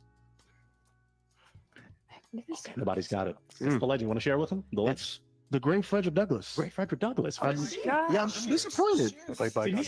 Jasmine is Freddie D. Freddie D. Yeah, we call him Freddie D. Yeah, but he was the first. We're talking about late 1800s here. Right. We're talking about Civil War, and he actually got even some white people to. He was on the bill. He was on the ballot. Yeah. That's a. So Freddie D is no joke. Let's go for the next one. Let's see what we got here. Which mayor was arrested in January 1990 for smoking that crack? 1990. I don't have anybody that buzzed in yet. 3. I wasn't alive. Remember, you can get a hint. You weren't from alive? Ew. Hey! I was born in '91. Come on. No one buzzed in. Remember, you can get hints. All of you still have your 3 hints. So you have to buzz first. Hints. Okay, Nina. Hints. The blacker the blank, the sweeter the juice. Oh. Berry man. You were on to something. Wow. Truly. Before you finish the sentence. The first couple syllables were on point, though. No. We're just gonna kill this one. Yeah. We're talking about Marion Barry. Marion Barry. Lost in Living Color. Some great skits about that. Anastasia, do you remember that? That's more. Yeah. Okay. Yeah, we need to call out that I. No, I'm just. No. You called it out first. You called us out. So you got the half and half. Because the white represents the powder that he was, and the black, so I was trying to just make it. Anyway, Bill Clinton played the saxophone on what show during his 1992 presidential campaign? Arsenio I don't Hall. have anybody that. Giving him the moniker the first black Arsenio president. was the name of this show. Because of one night on a talk show. Anastasia? Arsenio Hall. Clap it up. That's correct. That's it. Yeah. No, it definitely is the legend Arsenio. We on the previous episode we talked about Cindy. We talked about that iconic role that we will never ever forget. Joe Biden told this radio host, "If you have a problem figuring out whether you're for me or Trump, you ain't black." Who did he say that to? The Which Breakfast iconic Club, radio host Charlamagne did he say the that God. to? Did I get someone to buzz? You'd think it was a journalist, but it is not. Radio host. Nobody buzz. 3, 2, Wait, can I get another hint? 1. You'd have to buzz. I did. I buzzed. Oh, you sure did. Give her a hint. I got one. Do you think? Okay. Well, we're both CEOs. He is a god. Oh my God. 3. Not that one. 1. Okay, we gotta move forward. Nobody else buzzed in. We're talking about Charlemagne, the god. Charlemagne. We cannot deny Charlemagne's iconicness. This man has been doing it for a long time. Yeah. Right. So we got to respect the Breakfast Club. So we ain't black, then added hundreds of thousands of pigs to the roster. Crazy. Very true. Crazy. I'm excited. Music. Okay. Now, I think we're gonna tap in with this one because they not like us. Okay. So let's tap in and see what we got here. What hip hop group was Dr. Dre a part of from 1987 to 1991? Antonio. NWA. And That's right. That's exactly right. Out of context. Okay. You can, Well, you can spit the bars. Then go after it. You could say the part. I get like 22 in my lifetime. I Listen, Mm. the second syllable you are okay with. Okay, but yes, it is NWA. So Antonio's on the board with a point. Let's go for the next question as we're Nice. having a good time here. This hip hop artist has 24 Grammys, including one for Best Contemporary Christian Album. Free hint: the biggest letdown in history, especially for Black people. Antonio. Whitney Houston. Oh, Yikes. Biggest She wasn't that big of a letdown. Sorry. Down for like a few puffs, right? Hey, your body, your rules. She ain't let nobody down. What You buzz in? Yes. Another hint. Another hint. We on that ultralight beam. This is a God dream. What? Three. Yeah. Mm. Not even gonna pretend. Anastasia did not buzz in. Oh, Anastasia did buzz in. You need a hint or you want to? Yeah, I want a hint. Okay. You could have gone to his church in the mountains of Calabasas. Yeah, it was. Kanye, yeah. We're not clapping up for Kanye. We're clapping up for Anastasia. For the answer. For Anastasia. Yeah. Because she did get another point. I don't know what we're going to do about Kanye West. We're trying to trade him in a racial draft as of right now, as we speak. So we're just trying to see if we can get rid of him. Because he is, Slides are so comfy. he's hurt our hearts. Well, there are other They can slides do what too. it's saying. And Hathaway is a good contender to Yeah, we're gonna have to get rid of Kanye. Next, Anne Hathaway's. what is Beyonce's middle name? What is Beyonce's middle name? No one buzzed in. Alice. Hi. So you want to buzz in? You want a hint? Hi. Oh, okay. Hi. 3, Mhm. 2. I want a hint. Okay, Nina buzzed in. So you want a hint? Oh, she's out. She been hinting. She was hinting. You hinted out. You cannot call on Black. Would you like a hint? Let's see. Yeah. No, Antonio did buzz in. Do you want? My load Do you want a hint? Solange. Solange. Not That her sister. quite. Pardon me. That's her sister, sir. Can I buzz in again? Yes, please. Oh no, you can't buzz back in. My bad. Can I That's it. answer? That's it. I know it. You missed it. No one else buzzed in. So it appears. Tell me why. Okay. Hey. Let's let Nina, since she was on a real one and red light, green light. Knowles. No. Not quite. That's the last name, Nina. No, Carter's. We're talking about Giselle. No, Carter's. Beyonce. Carter's. Knowles Carter's the last one. Like Noel, that's two last names. There- Dog. Oh, Yeah. hyphen. Yeah. I should've known. Yeah. Like What was I want to ditch Giselle. Yeah. Okay. Oh, no. I did not know that. Giselle, that's ridiculous. Are we ready for the next one? Yes. All right. Let's go for the next one. This should be the last one in the music category. Which rapper is allegedly every woman's fantasy, according to himself? This rapper is every woman's And no one else. and nobody else. Well, maybe a few. Lil Wayne. Well, Anybody want to try it? Antonio? Rapper's Delight. No, that's actually not the name of a rapper. Right. It's a song. But hey, I appreciate you though. I like Definitely. It's a 79. That's Definitely. Anastasia appreciates that too. Anastasia, you buzzed in next. Yeah, I was gonna say Drake, but I'm thinking I'm being a troll. No, you're not that.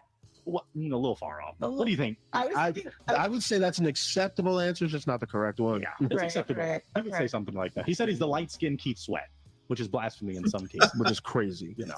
Drake? Anybody else? Nina, you haven't buzzed? You're just chilling? All right. Let's go for it. Bust down, Tatiana. I want to see you bust down. Bust. Yeah. We're talking about Blueface, baby. Blueface, baby. Blueface. You know, the guy who's in jail for doing terrible things. Yeah, he said he's 75% of his face is covered in tattoos. He said, Blueface, baby, I'm every woman's fantasy. Yeah. So I guess he isn't. I guess he's not Anastasia and Nina's fantasy. So the next one. Who made the Oscar-winning song "I Just Called to Say I Love You"? Anastasia. Oh my God! What Oh Lord! I was about to say. She gets 100% right. That's right. He's the half of it part that you Stephen. Here's Johnny. Yes, that is Stevie. Give her a point because Stevie Wonder, the legend. He would love to see her. Oh, never mind. Okay, let's go for the next one. Film, TV. We're ready for the next category. If you like movies, you're ready for this. If you like TV shows, you're ready for this. Okay. What was the name of Martin's girlfriend on the show Martin? Let's make that. Gina. Let's make our. Now, some of you still have hints, so let's not forget your hints. Some of you have hints. I'm sorry. He'd be a wouldn't good gauge Miles your Morales for sure. Hmm? He'd be a good Miles Three. Morales. Not gonna lie. Stop trying to two with him while it's happening. Because that is the way to my heart. What? One. He can't help you like that. Okay, nobody buzzed in, so we gotta. You just want to tell him, Jasper, a hint, just to. It's too late now, but So, Well, the name is Gina. Gina. SZA had a dope track called "Go Gina." Yeah, because Marvin was, come on, Gina, Gina. Yeah, Gina. Yeah, come on, Gina. Yeah, come on, Gina. Well, Gina will get us to this next question then. Let's see what we have here. The film The Wash stars two rappers. What are their names? The Classic. This is Black History. This is iconic Black history. Three, Yikes. two, I'm feeling very. Antonio. Bokeem Woodbine. I see what you're doing, sir. That's incorrect. But I see what you're doing, and I like it. I don't know what he's doing. What is he doing? He's just dropping real black. But that has nothing to do with the questions at hand. I don't know. Bokeem is not a rapper. He was in the I Ain't Mad at You video, so maybe he was trying to channel that Tupac. You definitely know what you're talking about. It's just the questions. Yeah, the answer's Dr. Dre and Snoop Dogg. Snoop D-O-double-G. Kind of like a modern retelling of Car Wash with Richard Pryor. Right. Y'all probably don't know that either. You No.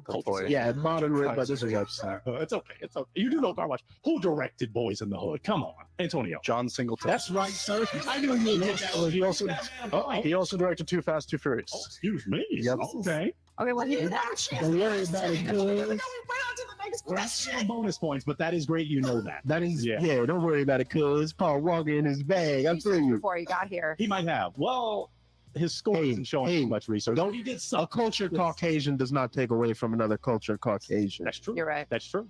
So John Singleton, the legend man, actually grew up in Pasadena, California, which is a beautiful fact. What is the actor that plays Dre on the show Blackish?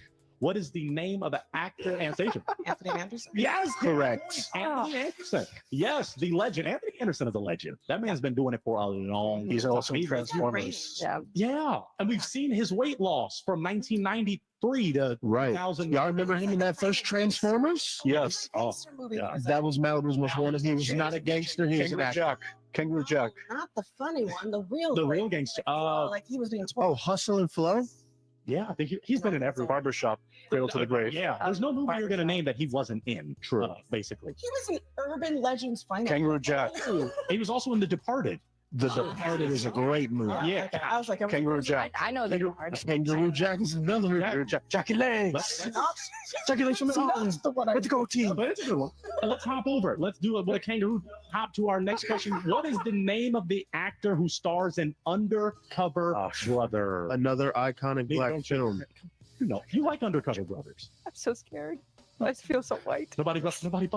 I'm so sad. Undercover Brother. Starring Dave Chappelle. Dave Chappelle. Yeah, it's classic. Nobody. 3, 2, 1. Nobody busts. Wow. Okay. Dave We're Chappelle. talking about Eddie Griffin. Griffin. I thought I could give him the halvesy. Eddie, you just don't either.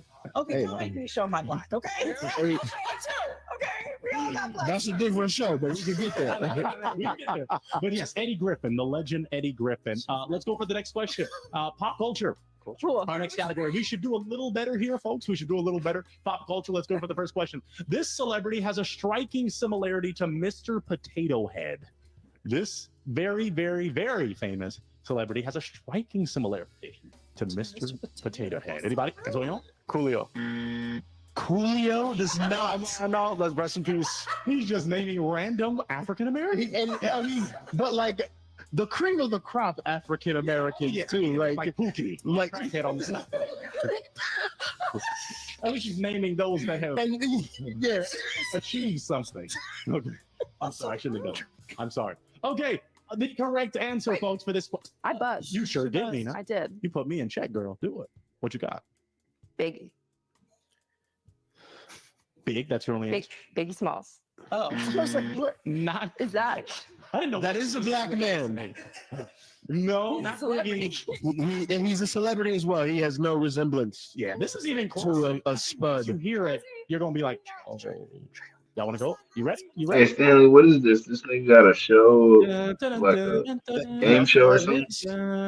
Welcome back to Yeah, he's got Family several Feud. game I'm your man, shows. Steve Harvey.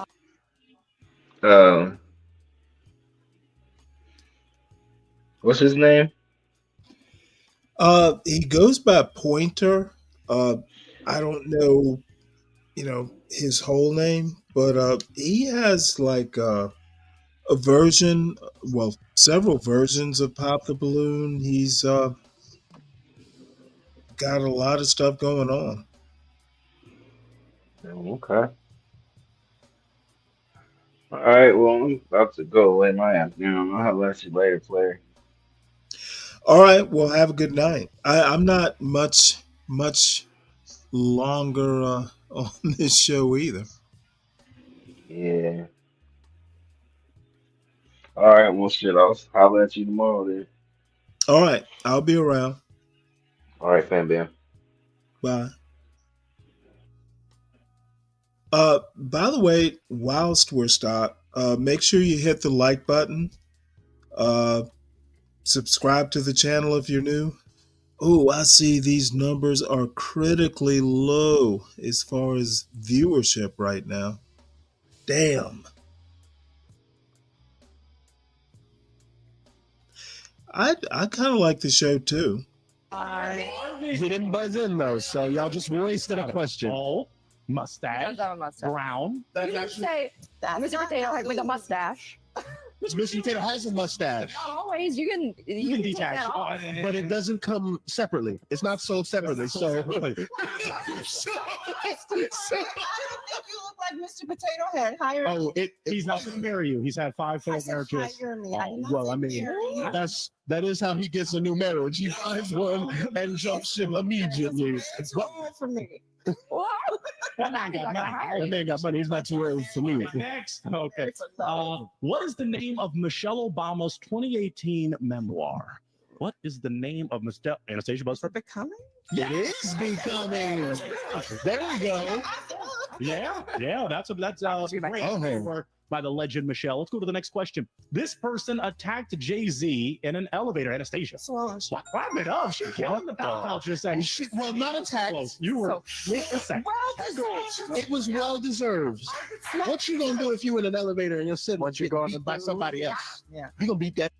I can't blame Solange for that. But at the same time, Jay-Z is Jay-Z. Let's go to the next one. What is the name of the first black bachelor? This is for all my Batch fam, Batch Nation out there. First black bachelor. Some of you still have hints. Some of you still have hints. Technically, yes. For the first black one, yeah. I'm gonna know. He's verified on Instagram. He's got a large following. 3, 2, 1. Nobody. Okay. We can't really give him a hint for this one. Yeah, I don't really know. Okay, Matt James. The first. Couldn't even pick him out of the lineup. If you really want to be a cult, but that is a black man who put respect on his every name. Single black first. Oh, the first black. Whoever, you got to memorize. That's not. That's your dude. That's your dude. He got with a white girl. Again, are we proud of that? Yeah. Next. Okay. What is Rihanna's real name? Help me, somebody. What is Rihanna's real name? Not her stripper. No, I'm just joking. Not. I would suggest to take a hint. Take a hint. What is? I'd like a hint. Anastasia. Good. Part of it might be the name of some of her business. Oh, Fenty? Maybe. But that does not suffice. That's her last name? Yeah. So now you need the Antonio hasn't buzzed. Nina hasn't buzzed. I know. Karen Fenty. She would never be a Karen. Oh, Rachel Fenty. You're getting closer. Close, but incorrect. And you're not. And definitely isn't our Batman and Robin. Yeah, Robin Fenty. Yeah, but we won't give her the point for that. Let's move forward. Batman and Robin was going to be my hit too. I was going to say that too. I was going to say the Dark Crusaders. Our black connection. Culture shock. So, folks, we have exited the initial first questioning rounds. This section actually requires you to write. We're going to use those whiteboards that you have now. You're going to write really big, so when that wonderful individual pans to you, you're going to write it big so they can see your response. So what's going to happen is you're going to get 20 seconds to write down the answer to this question. This is worth 5 points. For some of you that might be slacking a little, this can be your chance to catch up and get to name and claim. So you can run a little catch. You know, Okay. well, I mean, with a clear advantage, you are trailing. No, sorry.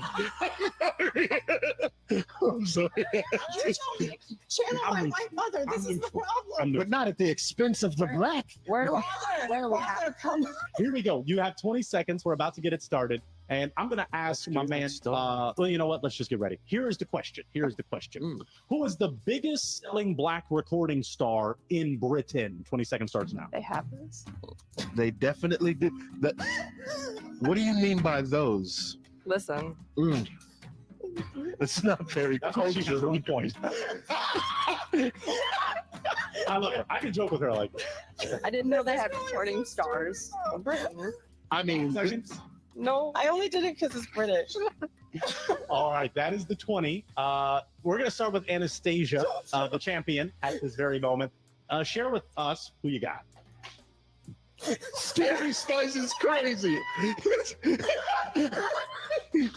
Actually, I don't know. We're going to revoke the rest of your black. I'm gonna need you to hand me your card. I'm sorry, sister. I will not.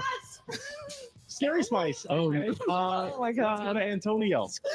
Return of the Mac once again. That's not an artist's name. Return of the Mac is the name of a track. It has like names of songs. Right, but Yeah, No, I'm she sorry. can't my answer bad. again. She's cheating. She just. she said, I know another black. I know what you did. Hell, Okay. that is satisfactory. Had any more hints? But it turns out none of us quite cooked on this question. CEO, do you want to kind of give a hint of? His first name is a nickname for William. Will I am? Not quite. Listen. You know, I don't know his country of origin, but that is a good guess. No. I can just. I think one of you will at least get it. Caribbean Queen. Billy Ocean. Now we're sharing. The same dream. How did you buzz that in? Will beat out. We still buzz? But we still can't get any points for that because it's a little too late. It was a little. That's Billy Ocean. That's the track. So that's a jam right there. Track. It's okay. So after we look at the scoreboard, it appears that we do have a champion. I'm talking about the biracial baddie, Anastasia. Yes. Yes. They comment and say that's not very fair. I don't want to seem not fair because she is half black. So that could have helped her, the extra little melanin that she has. So my other two guests, I might have to just help you in some other way. You know, pay for a black course at a college or something. Yeah, you're Okay, right. You're right. so- Yeah, all those. As a matter of fact, Popeyes is doing a black course. You can get a combo Don Julio, Margarito, Wakanda for and a 4-piece spicy Miles Morales. All right, well, we're about to get into the next section of our show called Name and Claim with our victor, Anastasia. So I want to thank Nina and Antonio so much for coming out. You are appreciated. Let's get ready for Anastasia. Name and claim. Time for yourself. Yeah. Good job. Thank you. Very good job. Name and claim.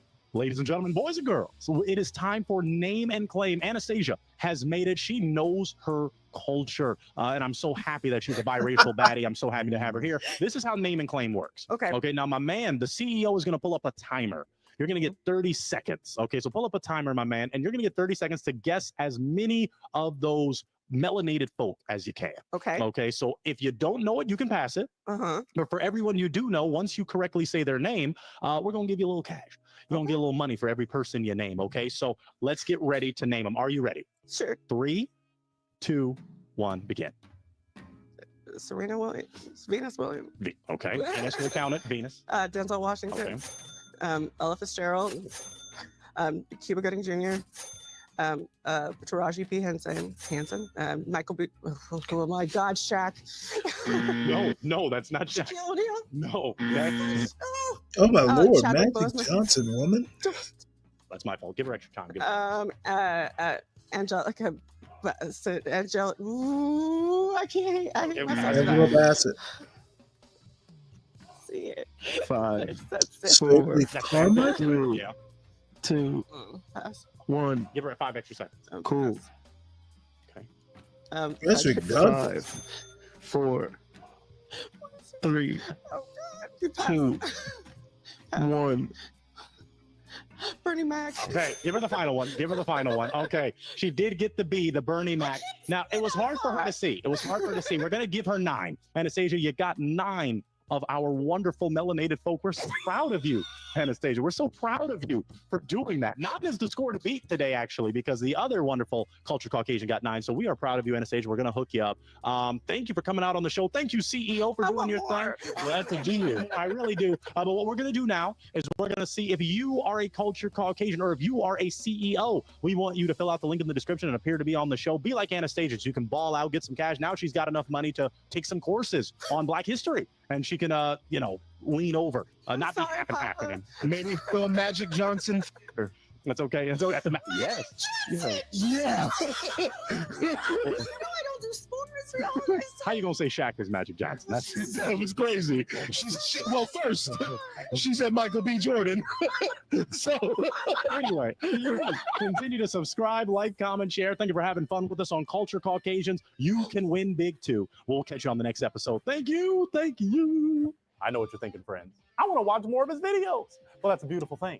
We've got this video here, which is one of my favorites. I promise you, you won't regret watching it. We also have this playlist if you just want to dive deep into what we do.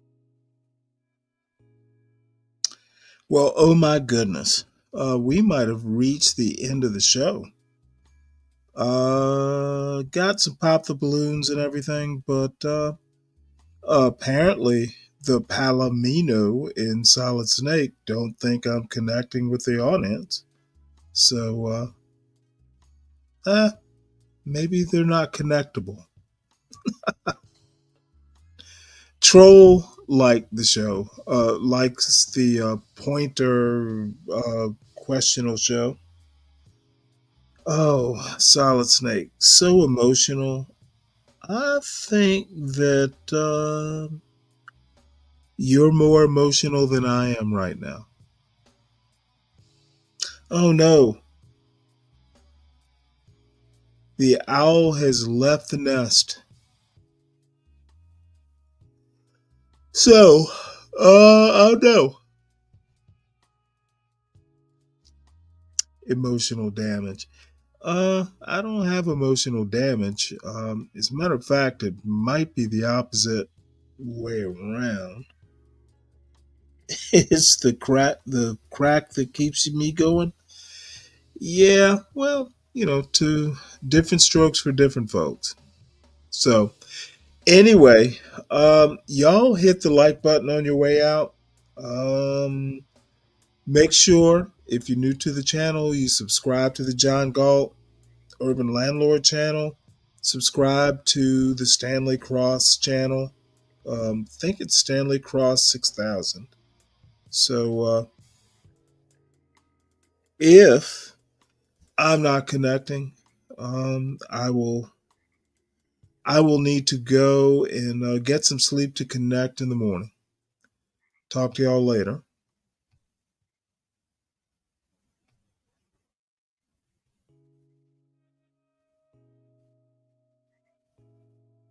Feel like I should, feel like I should, feel like I should, feel like I should go.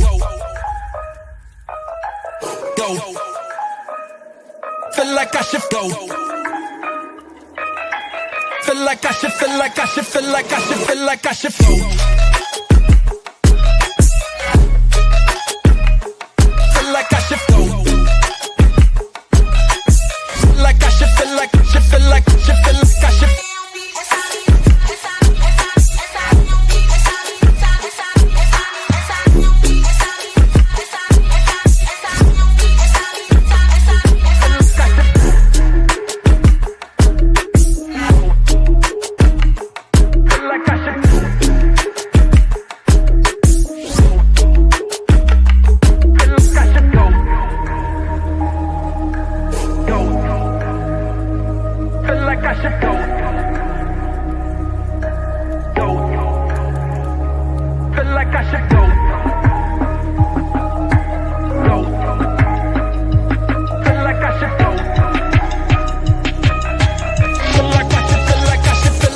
Feel like I should go.